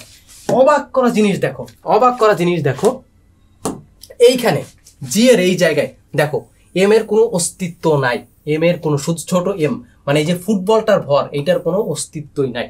m2 মানে কি ধরছিলাম, ফুটবলের ভর, এই মানে কি ধরছিলাম, ফুটবলের ভর। সো ফুটবলের ভরের কোনো অস্তিত্ব নেই। তার মানে পৃথিবীর যে আকর্ষণ বলটা, মুক্তভাবে যখন একটা বস্তুকে ছেড়ে দিই, তখন যেই বলে পৃথিবী আকর্ষণ করে বা যতটুকু ত্বরণে নিচের দিকে যায়, যে গতিটা হয়, এইটার সাথে এই বস্তুটার ভরের কোনো সম্পর্কই নেই। এই বস্তুর ভরে কোনো সম্পর্ক নেই। সম্পর্ক আছে কি, শুধুমাত্র পৃথিবীর ভর এবং পৃথিবীর কেন্দ্র থেকে কত উচ্চতায় আছে বা কত দূরত্বে আছে, শুধুমাত্র সেটার উপর নির্ভর করে। আই হোপ তোমরা এটা বুঝছো। সো জি এর ভ্যালু কি, জি এর মানটা কি, জি × m মানে কি পৃথিবীর ভর, আর আর মানে কি, আর মানে হচ্ছে পৃথিবীর কেন্দ্র থেকে ওই বস্তুটা কত দূরত্বে আছে। ধরি ভূপৃষ্ঠের কোন একটা জায়গায়, এই জায়গায় জি এর ভ্যালু কত হবে, এই জায়গায় জি এর ভ্যালু কত, জি এর ভ্যালু হিসাব করার জন্য m পৃথিবীর ভর বসাই দেবো, আর এই ক্ষেত্রে কত, পৃথিবীর কেন্দ্র থেকে এই পৃষ্ঠের দূরত্ব পর্যন্ত, এইটা হচ্ছে আর। আবার অনেক ক্ষেত্রে যদি বলে যে ভূপৃষ্ঠ থেকে এত উচ্চতায়, ধরো 5 কিলোমিটার উচ্চতায় জি এর ভ্যালু কত, 5 কিলোমিটার উচ্চতায় জি এর ভ্যালু কত, তখন যদি বলে, তখন হচ্ছে এই যে পৃথিবীর ব্যাসার্ধর সাথে আমরা 5 কিলোমিটার অ্যাড করে দিব। এখন একটা ইন্টারেস্টিং জিনিস দেখো, আমরা কি বলছিলাম যে আমরা মহাকাশে গেলে আমরা আসলে পৃথিবীর ভরটাকে মানে কি বলে, আমাদের নিজেদের ভরটাকে শূন্য অনুভব করি। এবং একটু আগে যেটা দেখলাম যে একটা বস্তুকে ছেড়ে দিলে পৃথিবী নিজের দিকে আকর্ষণ করে, তার ফলে নিচে নেমে যায়, এবং এইটাকে হচ্ছে অভিকর্ষ ত্বরণ বলা হয় থাকে। যে বেগ বৃদ্ধি, এটা হচ্ছে অভিকর্ষ ত্বরণ। এবং আমরা যেই দাঁড়াই থেকে একটা জায়গায়, এটার কারণ হচ্ছে অভিকর্ষ ত্বরণ। কিন্তু দেখো, এই পৃথিবী থেকে যত দূরে যেতে থাকবা, মানে এই দূরত্বটা বাড়তে থাকবে, দেখো এই ভ্যালুটা, নিচের ভ্যালু, একটা যে কোনো একটা ভগ্নাংশের ক্ষেত্রে নিচের ভ্যালুটা, আর এর ভ্যালু যত বাড়বে, এই পুরো ভ্যালুটা যত কমবে না। ধরো একটা সংখ্যা আছে 10, এখানে ধরো উপরে হয়েছে 10 হয়েছে, নিচে আছে 5 দিয়ে ভাগ করলে কত হবে 2, তারপর 10 দিয়ে, মানে আর এর ভ্যালু বাড়াচ্ছি, নিচের ভ্যালুটা বাড়াচ্ছি, 10 দিয়ে যদি ভাগ করি 1 হয়, তারপর ধরো 20 দিয়ে যদি ভাগ করি, পয়েন্ট অপশনে চলে যায়, 50 দিয়ে ভাগ করি। তার মানে নিচের ভ্যালুটা যত বাড়ায়, যে কোনো ভগ্নাংশের ক্ষেত্রে নিচের ভ্যালুটা যত বাড়ায়, এই জি এর মানটা তত কমতে থাকে, জি এর মানটা তত, বা এই পাশে যেটা থাকে সেটার মানটা ততটা কমতে থাকে। এই ক্ষেত্রেও সেম, আর এর ভ্যালুটা, মানে পৃথিবী থেকে যত দূরে যাইতে থাকবা, জি এর ভ্যালু কমতে থাকবে এবং অসীমে গিয়ে শূন্য হয়। বাট একটা সার্টেন টাইমের পর আমরা আসলে ওইটার অনুভব করি না। এটা আসলে শূন্য হওয়ার কথা ছিল কোথায়, অসীম দূরত্বে, অসীম দূরত্বে শূন্য হওয়ার কথা ছিল, বাট একটা সার্টেন দূরত্ব পার হওয়ার পরই আমরা আর ওইটা অনুভব করি না, মানে জি এর ভ্যালুটা অনুভব করি না। আর তখন আমরা মনে করি আমরা মহাশূন্যে আছি, আমাদের উপর কোনো আকর্ষণ বল নাই এবং আমরা ভাসতে পারি। আই হোপ এটা বুঝছো। এখন এই যে পৃথিবী পৃষ্ঠে এই জি এর ভ্যালু কত, এই যে মহাকর্ষীয় ধ্রুবক এটা বসাই দেবো, এম এটা বসাই দেবো, এম হচ্ছে পৃথিবীর ভর এবং আর হচ্ছে পৃথিবীর ব্যাসার্ধ। এইটা যদি বসাই তাহলে আমরা ভ্যালুটা কি পাই, ভ্যালুটা হচ্ছে G is equal to 9.8 metre per second square. এখানে মিটার পার সেকেন্ড স্কোয়ার হবে, metre per second square 9.8 metre per second square. তুমি যতদিন পর্যন্ত বাংলাদেশে কি এডুকেশন লাইফ আছে এইটা প্রত্যেকবার ইউজ করা লাগবে, ফিজিক্সে হাজার বার তোমরা ইউজ করা লাগবে। G is equal to 9.8 into MS inverse MS inverse 2। I hope এটা বুঝছো জি এর ভ্যালুটা কোন জায়গা থেকে আসছে, একেবারে প্রমাণ করে দেখে দিলাম। এটা প্রমাণটা কিন্তু তোমাদের বইতে নাই। সো জি এর ভ্যালু এটা, তারপর হচ্ছে এম এর ভ্যালু এটা, আর হচ্ছে ব্যাসার্ধ 6.4, 10⁶ মিটার যদি বসাই তাহলে ওই ভ্যালুটা আসে। ওকে, এখন হচ্ছে আর একটা ইন্টারেস্টিং জিনিস। এখন একটু আগে কি বলছি যে পৃথিবীর ব্যাসার্ধে হিসাব করছি, কিন্তু পৃথিবীর ব্যাসার্ধ কি সব জায়গায় সেম? পৃথিবী কি এরকম গোল? না, পৃথিবী এরকম গোল না। পৃথিবী তো চ্যাপ্টা, মেরু অঞ্চল এবং বিষুবীয় অঞ্চলে এটার ভ্যালুটা চেঞ্জ হয়। সো এটার কারণে পৃথিবীর সব জায়গায় কিন্তু জি এর ভ্যালু এক না, জি এর ভ্যালুর পার্থক্য আছে। সো পার্থক্যটা কিভাবে দেখতে পারি আমরা?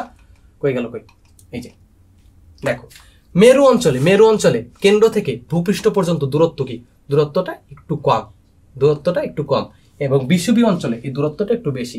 দ্যাটস ওয়াই দেখো মেরু অঞ্চলে 9 মানে জি এর মান কি একটু বেশি এবং বিষুবীয় অঞ্চলে জি এর মান একটু কম। বাট এটা হিসাব করে অ্যাভারেজ একটা ভ্যালু 9.8 আমরা ধরে নিই। আশা করি বুঝছো এটা যদি না বুঝো তাহলে কি করব বলো, আমি তো পুরাই গেছি। তো ওজনের ধারণা পরে আসছে। জি এর ভ্যালুটা কিভাবে আসছে এটা বুঝছি, তারপর জি এর ভ্যালু কেন চেঞ্জ হয় মেরু অঞ্চল এবং বিষুবীয় অঞ্চলে, এটা খুব সুন্দরভাবে লিখতে পারবো যদি পরীক্ষা আসে যে মেরু অঞ্চল এবং বিষুবীয় অঞ্চলে জি এর ভ্যালু চেঞ্জ কেন হয় বা পরিবর্তন কেন হয়। কারণ কি, পৃথিবীর সব জায়গায় পৃথিবীর ব্যাসার্ধ সেম না। মেরু অঞ্চলে পৃথিবীর মানে পৃষ্ঠ থেকে পৃথিবীর কেন্দ্র পর্যন্ত দূরত্ব বা ব্যাসার্ধ কম এবং বিষুবীয় অঞ্চলে কেন্দ্র থেকে পৃষ্ঠ পর্যন্ত ব্যাসার্ধ বা দূরত্ব বেশি। এবং এই সূত্র থেকে আমরা কি জানি, আর এর ভ্যালু যতটা বাড়ায় জি এর মান ততটা কমতে থাকে, কমতে থাকে। সো এই জায়গা থেকে আশা করি এটা বুঝছো। হ্যাঁ, আচ্ছা এখন কি আমরা ম্যাথ করব? হ্যাঁ, ওই যেটা বলছিলাম মহাশূন্য, আচ্ছা মহাশূন্য না, এটা অন্য একটা জিনিস। আচ্ছা, একটু আগে যেটা বলছিলাম যে এই যে কোনো একটা বস্তু উপর থেকে ছেড়ে দিলে, যদি ছেড়ে দিই তাহলে নিচে পড়ার ক্ষেত্রে এই ক্ষেত্রে দেখো ওই বস্তুটার ভরের কোনো অবস্থানই নেই, মানে বস্তুটার কোনো অস্তিত্বই নাই। জাস্ট অস্তিত্ব কিসের আছে, এই জায়গা থেকে বস্তুটা কত উচ্চতা থেকে ছাড়া হয়েছে এইটার আছে, আর আছে পৃথিবীর ভর, তারপর হচ্ছে মহাকর্ষীয় ধ্রুবক। বাট এইখানে বস্তুটার ভরের কোনো অস্তিত্বই নেই। তার মানে কি হওয়ার কথা ছিল যে একটা বস্তু ধরো এটার ভরে 100 কেজি, অনেক ভারী বস্তু, এটার ভরে 1 গ্রাম, এবং দুইটা বস্তু যদি ছেড়ে দিই তাহলে কি পড়ার কথা ছিল, একসাথে পড়ার কথা ছিল। কিন্তু আমরা কি দেখি, একসাথে পড়তে দেখি না, তাই না? বাট থিওরিটিক্যালি কিন্তু একসাথে পড়ার কথা। তুমি যদি একটা তরমুজ এবং একটা ছোট ডিম, কোয়েল পাখির ডিম ছেড়ে দাও তাহলে দুইটা কিন্তু একসাথে পড়ার কথা। কারণ কি, কারণ হচ্ছে পৃথিবীর এই যে অভিকর্ষ ত্বরণ, দুইটার ক্ষেত্রেই অভিকর্ষ ত্বরণের মান কিন্তু সেম। জি এর ভ্যালু কিন্তু দুই ক্ষেত্রেই সেম, মানে এইটা সমান বেগে সমান সময় সমান দূরত্ব অতিক্রম করার কথা। কিন্তু রিয়েল লাইফে কেন করে না? কারণ একটা বস্তু, যে বস্তুটা থাকে ওই বস্তুটার বাতাসের বাধা থাকে। তো একটা পাখির পালক এবং একটা ভারী বস্তু যদি ছেড়ে দাও, পাখির পালকটা অনেক পরে আসবে, কারণ কি বাতাসের বাধার কারণে ও দূরত্ব অতিক্রম করতে পারবে না। বাট তুমি যদি বায়ুশূন্য একটা অবস্থা তৈরি করতে পারো তখন কিন্তু একটা পাখির পালক এবং একটা ভারী বস্তু একই সাথে পড়বে। সো সেই এক্সপেরিমেন্টে আমরা দেখি, চলো। এই যে একটা বিবিসির করা এক্সপেরিমেন্ট, একটা ভ্যাকুয়াম চেম্বারের ভিতর, মোস্ট প্রবলি নাসার একটা ভ্যাকুয়াম চেম্বার, সেইটার ভিতর এক্সপেরিমেন্টটা করা হয়েছে।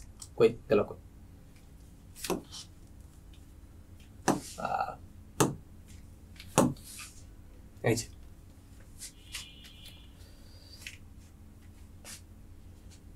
দেখো ভ্যাকুয়াম চেম্বারের ভিতরে একটা পাখির পালক এবং একটা ভারী বস্তু ফেলা হয়েছে, একই সাথে নিচে পড়তেছে। দেখো একই সাথে কিন্তু নিচে পড়তেছে।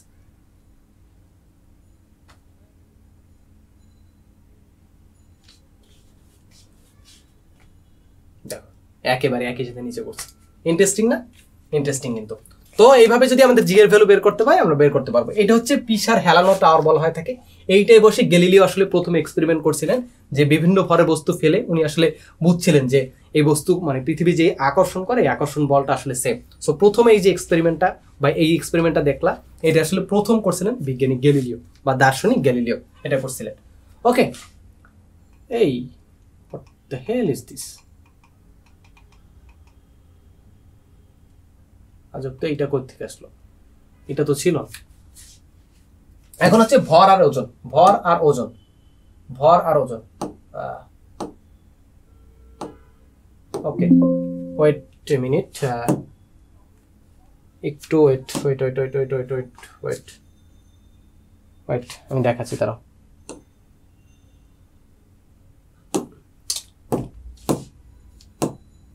একটু এখানে তো ছিল, ওইটা কই গেল? আজব তো, এখানে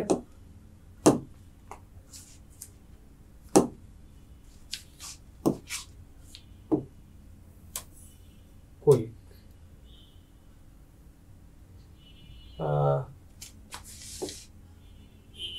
এটাতে এখানে এটা কি, কোথা থেকে আসলো?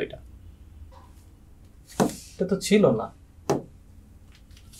দাঁড়াও, animation pen, home, selection pen, selection pen,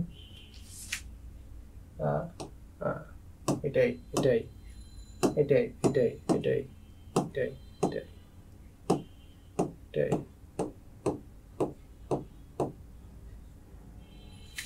3D model.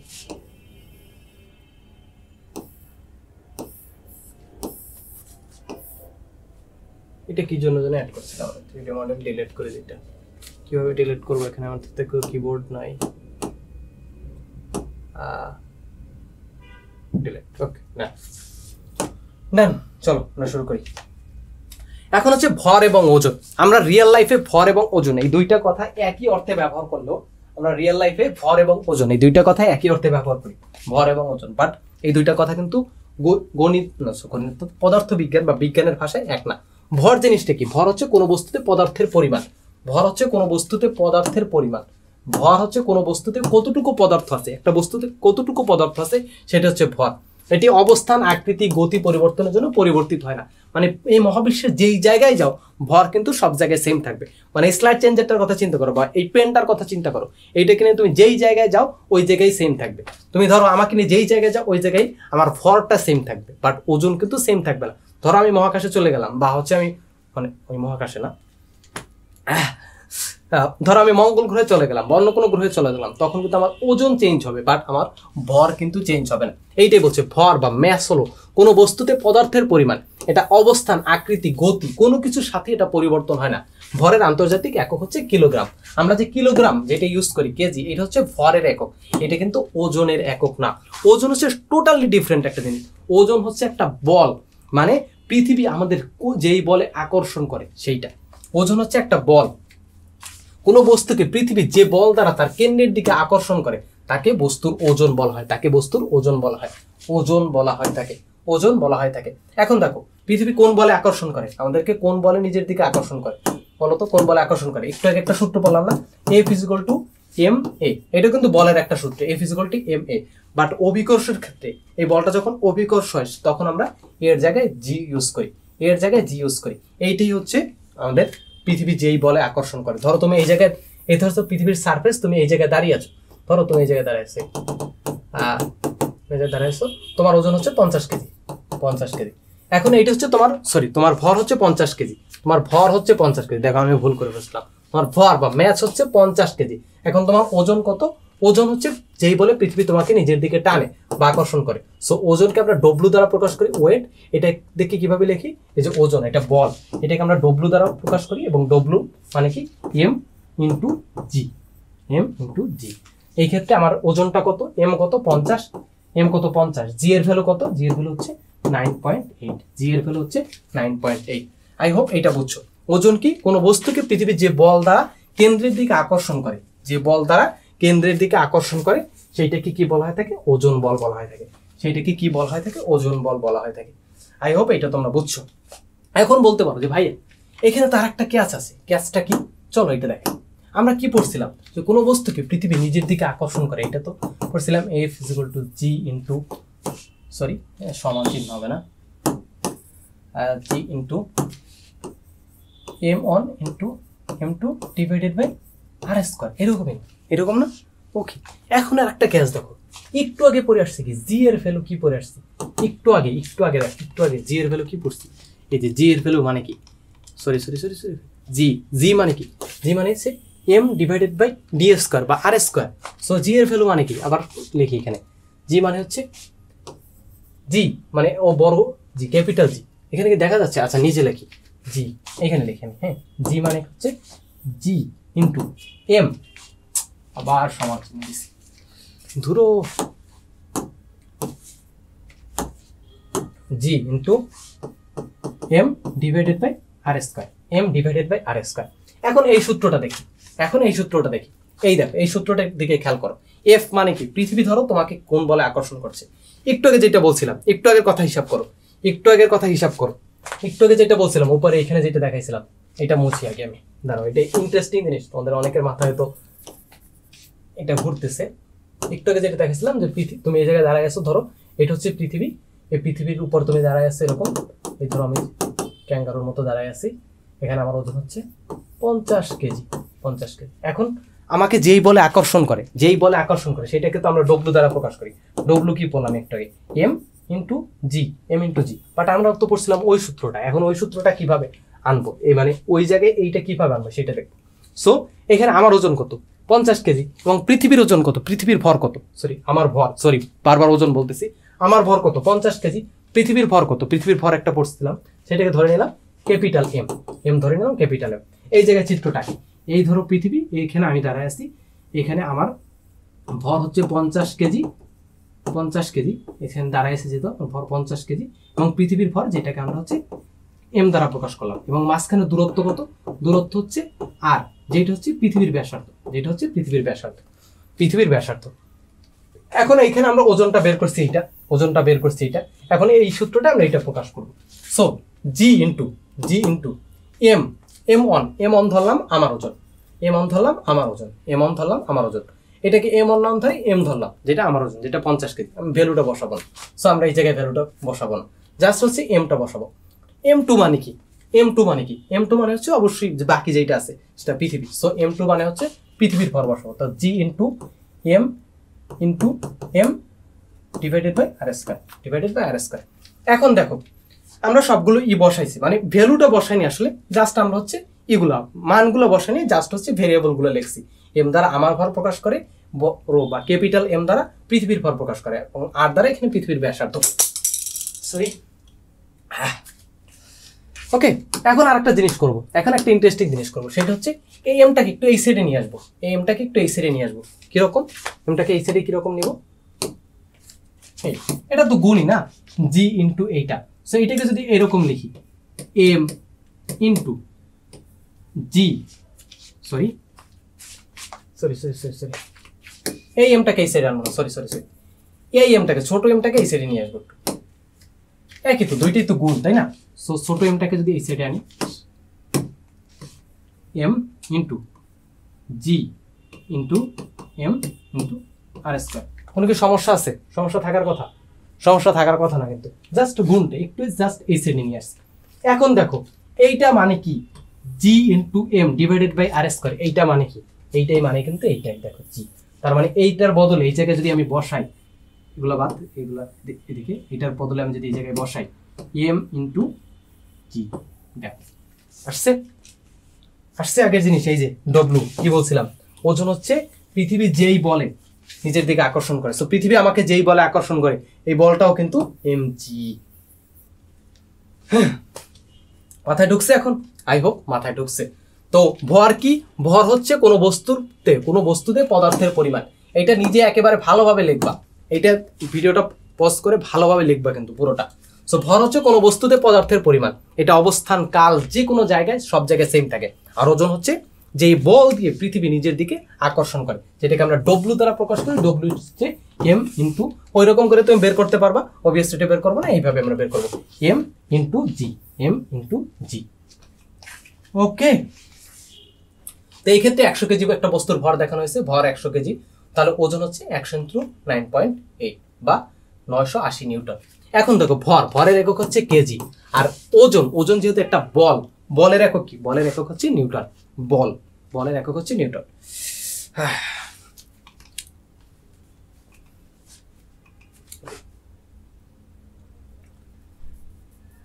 এটা আবার এখানেও চলে আসছে।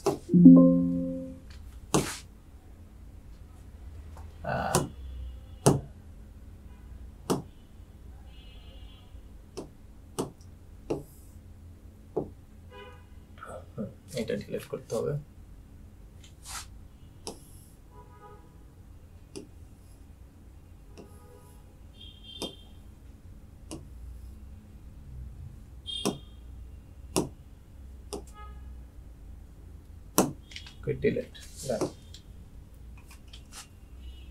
তাহলে ভরের একক হচ্ছে কেজি এবং ওজনের একক হচ্ছে নিউটন।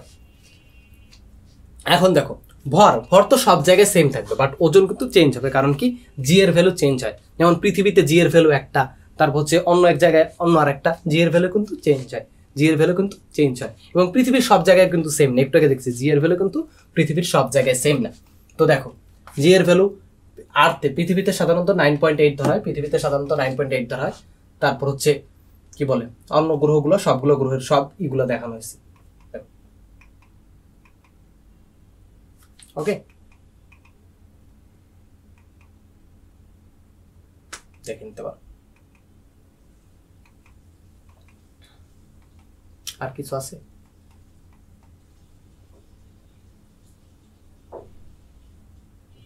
ওকে, এখন কি একটা কোশ্চেন আছে যে তুমি আমি দোকান থেকে 1000 মিলিলিটার, 102 মিলিলিটার পানির বোতল কিনছে। পানির ওজন কতটুকু? এখানে পানির ভর দেওয়া আছে, ভর হচ্ছে এম, ভর দেওয়া আছে কত? 102 মিলিলিটার, 102 ml। এখন এটাকে আমাদের কি করতে হবে? কেজিতে কনভার্ট করতে হবে, কারণ আমাদের সবকিছু এসআই এককে লাগবে। কি লাগবে? এসআই এককে লাগবে। সবকিছু এসআই এককে লাগবে। সো 102 কে আমরা 1000 দ্বারা ভাগ করবো। 1000 দ্বারা ভাগ করার পর যেই ভ্যালুটা পাবো, সেই ভ্যালুটার সাথে 9.8 গুণ করবো। তো হচ্ছে W = M × G। এম হচ্ছে কত? 102 / 1000 × 9.8। তাহলে আমরা হচ্ছে এটা পেয়ে যাব। ওকে, তারপর হচ্ছে লিফট এবং মহাশূন্যে ওজনহীনতা। এরপর হচ্ছে আমাদের লাস্ট টপিক। সো এই টপিকটা আবার একটু দেখো অথবা পুরোপুরি নোট করো, তারপর হচ্ছে আমাদের লাস্ট টপিক শুরু হবে। আচ্ছা, এরপর হচ্ছে আমাদের লাস্ট টপিক, সেটা হচ্ছে লিফটে এবং মহাশূন্যে ওজনহীনতা। এইটা কিভাবে হয় সেটা একটু এক্সপ্লেন করবো। তো সেটা করার জন্য একটা জিনিস লাগবে, সেটা হচ্ছে নিউটনের তৃতীয় সূত্র বোঝা লাগবে। নিউটনের তৃতীয় সূত্র আমাদেরকে কি বলে? যে প্রত্যেক ক্রিয়ারই সমান এবং বিপরীত প্রতিক্রিয়া আছে। ব্যাপারটা কিরকম? এইভাবে মনে রাখতে পারো যে তোমার বন্ধুকে তুমি যদি একটা পাঞ্চ করো, ঘুষি করো, সাথে সাথে কিন্তু তোমাকে একটা পাঞ্চ ব্যাক করবে, খুশি দিবে। এটাই কিন্তু হয় স্বাভাবিকভাবে, তাই না? সো এইটাই কিন্তু ক্রিয়া এবং প্রতিক্রিয়া। জাস্ট ফাজলামি করছিলাম, এটা না। ক্রিয়া প্রতিক্রিয়া হচ্ছে, ধরো তুমি একটা দেয়ালে পাঞ্চ করলা, এখন এই দেয়ালটাও তোমার দিকে অপোজিট দিকে একটা রিয়াকশন ফোর্স অ্যাপ্লাই করে। দ্যাটস তুমি ব্যথা অনুভব করো বা তুমি সামনে এগিয়ে জানো। ধরো এখানে এইটার কথা চিন্তা করো, এখানে আমি একটা পাঞ্চ করলাম এই হাতের উপর, এই হাতও আমার উপর একটা অপোজিট রিয়াকশন ফোর্স অ্যাপ্লাই করবে। দ্যাটস আমি জোরে পাঞ্চ করলে ব্যথা পাবো। যদি কোনো ফোর্স অ্যাপ্লাই না করতো তাহলে কি হইতো? এরকম সামনে চলে যেত, তাই না? এরকম সামনে চলে যেত, ফোর্স আটকানোর কেউ ছিল না। বাট যেহেতু আটকাচ্ছে, দেয়ালটা যেহেতু আটকাচ্ছে, তার মানে এই দেয়ালটা আমার উপর একটা অপোজিট রিয়াকশন ফোর্স অ্যাপ্লাই করছে। সেইটি হচ্ছে ক্রিয়া প্রতিক্রিয়া বল। নিউটনের তৃতীয় সূত্র এটা আমাদেরকে ধারণা দেয় যে প্রত্যেক ক্রিয়ারই সমান এবং বিপরীত প্রতিক্রিয়া আছে। এই যে এখানে একটা আমি যদি পাঞ্চ করি, তো পাঞ্চের পর আমি একটা বল প্রয়োগ করছি, ও কিন্তু অপোজিট দিকে আমার দিকে একটা রিয়াকশন ফোর্স অ্যাপ্লাই করবে। এটাই হচ্ছে ক্রিয়া প্রতিক্রিয়া। এই জন্য আমরা অনুভব করি, ব্যথা অনুভব করি, তাই না? ওকে, এখন আমরা ধরো দাঁড়ায় আছি, এক জায়গায় দাঁড়ায় আছি, তো আমরা কি জানি যে পৃথিবী নিজের দিকে আমাদেরকে টানতেছে, বা আমরা নিচের দিকে একটা বল প্রয়োগ করতেছি। এইভাবে চিন্তা করতে পারি, নিচের দিকে একটা বল প্রয়োগ করতেছি। কি বল প্রয়োগ করতেছি? ওজন বল প্রয়োগ করতেছি, যেটাকে আমরা এমজি বলি, এমজি বল প্রয়োগ করতেছি। এবং এই পৃথিবীর এই সারফেসটাও কিন্তু নিউটনের তৃতীয় সূত্র একটু আগে যে দেখলাম, সেই অনুযায়ী এইটাও কিন্তু আমাদের উপর একটা অপোজিট রিয়াকশন ফোর্স অ্যাপ্লাই করে, এবং এই জন্যই আমরা আমাদের ওজনটা আসলে অনুভব করি। একটু আগে কি বলছিলাম যে পৃথিবীর বিভিন্ন জায়গায় আমরা বিভিন্ন রকম ওজন অনুভব করি, ব্যাপারটা সেম। এই যে আমরা বলটা প্রয়োগ করি, পৃথিবীর সব জায়গায় কি সমান বল প্রয়োগ করি? যেহেতু জি এর ভ্যালু সব জায়গায় সেম না, তার মানে পৃথিবীর সব জায়গায় আমরা সমান বলও দেই না, পৃথিবীর সব জায়গায় আমাদেরকে সমান প্রতিক্রিয়াও দেয় না। ওই যে এফোর্টের ব্যাপার, যে যেরকম এফোর্ট দেয় তার প্রতি সেই রকম এফোর্ট দিতে হয়। You know what I mean. আচ্ছা, যেটা বলছিলাম, সো তারপর ধরো চাঁদের কথা চিন্তা করো। চাঁদে তুমি যদি দাঁড়িয়ে থাকো, চাঁদেও কিন্তু তুমি সেম কাহিনী ঘটাবা। নিচের দিকে একটা বল প্রয়োগ করবো, ও তোমার দিকে অপোজিট একটা রিয়াকশন ফোর্স অ্যাপ্লাই করবে, দ্যাটস ওয়াই তুমি তোমার ওজন অনুভব করবা। কিন্তু পৃথিবীতে যেই ফোর্স তুমি নিচের দিকে বল প্রয়োগ করবা, চাঁদে কিন্তু বা চাঁদে বা মঙ্গলে কিন্তু সেম ফোর্সে তুমি নিচের দিকে বল প্রয়োগ করবা না, ওই গ্রহ তোমার দিকে অপোজিট রিয়াকশন ফোর্স দিবে না। তার মানে আমরা ওজনটা আসলে অনুভব করি এই রিয়াকশন ফোর্সের কারণে, অপর দিকে বিপরীত দিকে যে রিয়াকশন ফোর্সটা দেয় এইটার কারণে আমরা আসলে ওজন অনুভব করি, এইটার কারণে আমরা কিন্তু আসলে ওজন অনুভব করি। ওকে, এখন হচ্ছে লিফটের কথা চিন্তা করি। লিফট যখন স্থির থাকে তখন কি হয়, আমরা নিচের দিকে এমজি বল প্রয়োগ করি, আমরা নিচের দিকে এমজি বল প্রয়োগ করি এবং ও আমাদের দিকে ডব্লু বল প্রয়োগ করে, ডব্লু বা আর যেটাই ধরো একটা অপোজিট রিয়াকশন ফোর্স অ্যাপ্লাই করে। এখন দেখো এই যে ফোর্সটা, এই দুইটা ফোর্সের ভিতর কোনটা তুমি ফিল করতেছো, তোমার গায়ে আসতেছে কোনটা, ডব্লু। মানে ও যেটা রিয়াকশন ফোর্স দিচ্ছে এইটাই কিন্তু তুমি ফিল করতেছো তোমার উপর। এই যে এমজি, এইটা কিন্তু তুমি পৃথিবীর উপর প্রয়োগ করতেছো, পৃথিবী তোমার উপর বা এই সারফেসটা তোমার উপর প্রয়োগ করতেছে আর একটা রিয়াকশন ফোর্স, যেইটা তুমি অনুভব করতে পারতেছো। এটা হচ্ছে স্থির অবস্থায়। এখন অন্য একটা সিনারিও চিন্তা করো, এই যে W is equal to MG, এটা হচ্ছে স্বাভাবিক অবস্থায়। যে তুমি যখন স্বাভাবিক অবস্থায় একটা জিনিসের উপর দাঁড়িয়ে থাকো তখন কি হয়, তুমি সারফেসের উপর তোমার ওজন বল প্রয়োগ করো এবং ও তোমাদের উপর একটা রিয়াকশন ফোর্স অ্যাপ্লাই করে, দ্যাটস ওয়াই তুমি ওজনটা অনুভব করো। এখন হচ্ছে যখন ও এ ত্বরণে গতিশীল থাকবে, এই লিফটটা যখন এ ত্বরণে উপরের দিকে গতিশীল থাকবে, এ ত্বরণ বেগে না, এ ত্বরণে উপরের দিকে গতিশীল থাকবে। তার মানে একটা জায়গায় চিন্তা করো, ত্বরণ থাকলে তার মানে যে একটা ফোর্সও আছে, বল আছে, F is equal to M A, এইরকম একটা বলও আছে, এম এ এরকম একটা বল আছে। এখন দেখো তোমার উপর তুমি কয়টা ফোর্স ফিল করবা। এই যে এটা কিন্তু তুমি পৃথিবীর উপর বা তুমি এই সারফেসটার উপর প্রয়োগ করতেছো, বাট লিফটের সারফেস তোমার উপর এই বলটাও বা রিয়াকশন ফোর্সটা দিচ্ছে এবং এই পুরো লিফটটা যে যাচ্ছে উপরের দিকে যে যাচ্ছে, তার মানে এখানে এ ত্বরণে যাচ্ছে, তার মানে একটা বল আছে, এই বলটাও কিন্তু তোমার উপরে ফিল হচ্ছে, এই বলটা কিন্তু তোমার উপর ফিল হচ্ছে। তার মানে এই ক্ষেত্রে তুমি দুইটা ফোর্স ফিল করবা, এই যে রিয়াকশন ফোর্সটা এইটা ফিল করবা এবং এই যে লিফটের গতির কারণে যে একটা বল, ওই বলটাও ফিল করবা। তার মানে এই ক্ষেত্রে ওভারঅল তুমি কতটুকু বল ফেস করবা, যেটাকে ডব্লিউ ড্যাশ যদি ধরি, তাহলে আমরা কতটুকু ফোর্স ফিল করব, W dash is equal two W, এই রিয়াকশনটা ফিল করব আর এই যে ত্বরণের কারণে যেই ফোর্সটা আছে এই ফোর্সটা ফিল করব। মানে দুইটাই প্লাস দিলাম কারণ কি দুইটা একই দিকে, এই জন্য এইটা হচ্ছে ডব্লিউ ড্যাশ, এইটা ফিল করব এই অবস্থায় লিফট যখন উপরের দিকে গতিশীল। কেন কই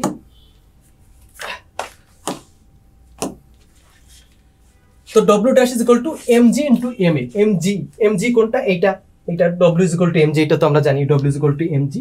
এবং এম এ কোনটা, এই ত্বরণের কারণে এই যে লিফটটা গতিশীল এইটার কারণে যে ফোর্সটা, এইটা তো আমরা এম কমন নিতে পারি। এখানে আমরা যদি এম কমন নিই তাহলে জি প্লাস এ হয়, জি কোনটা, জি হচ্ছে অভিকর্ষ ত্বরণ, এ হচ্ছে লিফট যত ত্বরণে গতিশীল হয়। এখন দেখো ওভারঅল এই ক্ষেত্রে এই সিনারিওতে আমরা যেই ত্বরণটা ফেস করতেছি বা যেই ফোর্সটা ফিল করতেছি সেই ফোর্সটা স্বাভাবিকের চেয়ে বেশি না।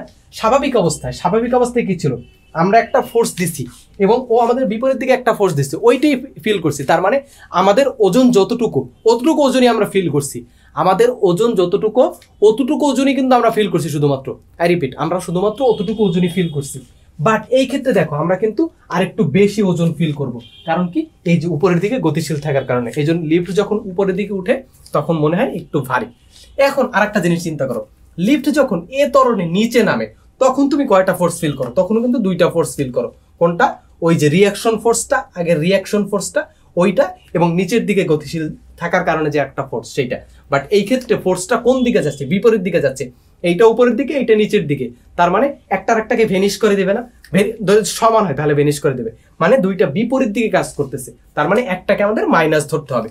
তো এই ক্ষেত্রে ডব্লিউ ডবল ড্যাশ ধরি আমরা, এই ক্ষেত্রে ডব্লিউ ডবল ড্যাশ কত, এমজি, এই যে W dash M G minus M A, মানে এই দিকটাকে নিচের দিকটাকে আমরা মাইনাস ধরছি, তার মানে একটা থেকে আরেকটা বিয়োগ হবে। কারণ দেখো এই দুইটা বিপরীত দিকে, দুইটা সম্পূর্ণ বিপরীত দিকে, একটা ঠান্ডা একটা গরম, এরকম সম্পূর্ণ বিপরীত দিকে। সেই জায়গা থেকে আমরা এমটাকে কমন নিতে পারি, এমটাকে কমন নিলে কি হয়, জি মাইনাস এ।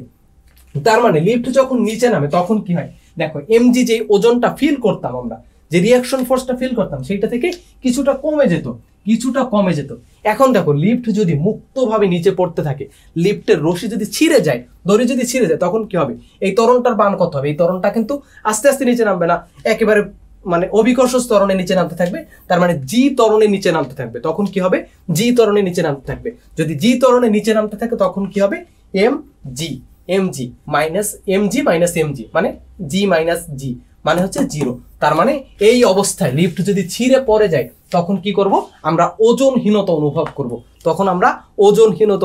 আই রিপিট, তখন আমরা ওজনহীনতা অনুভব করব। এইটাই হচ্ছে ওজনহীনতার রহস্য।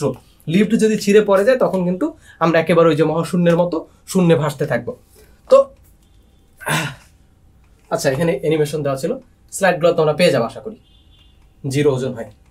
তো আরেকটা জিনিস হচ্ছে মহাশূন্যে কি ব্যাপারটা এরকম হয় যে এখানে অভিকর্ষ ত্বরণ নাই? না, মহাশূন্যে কিন্তু অভিকর্ষ ত্বরণ আছে, হ্যাঁ একটু কম হয়তো, বাট ওইখানে অভিকর্ষ ত্বরণ আছে।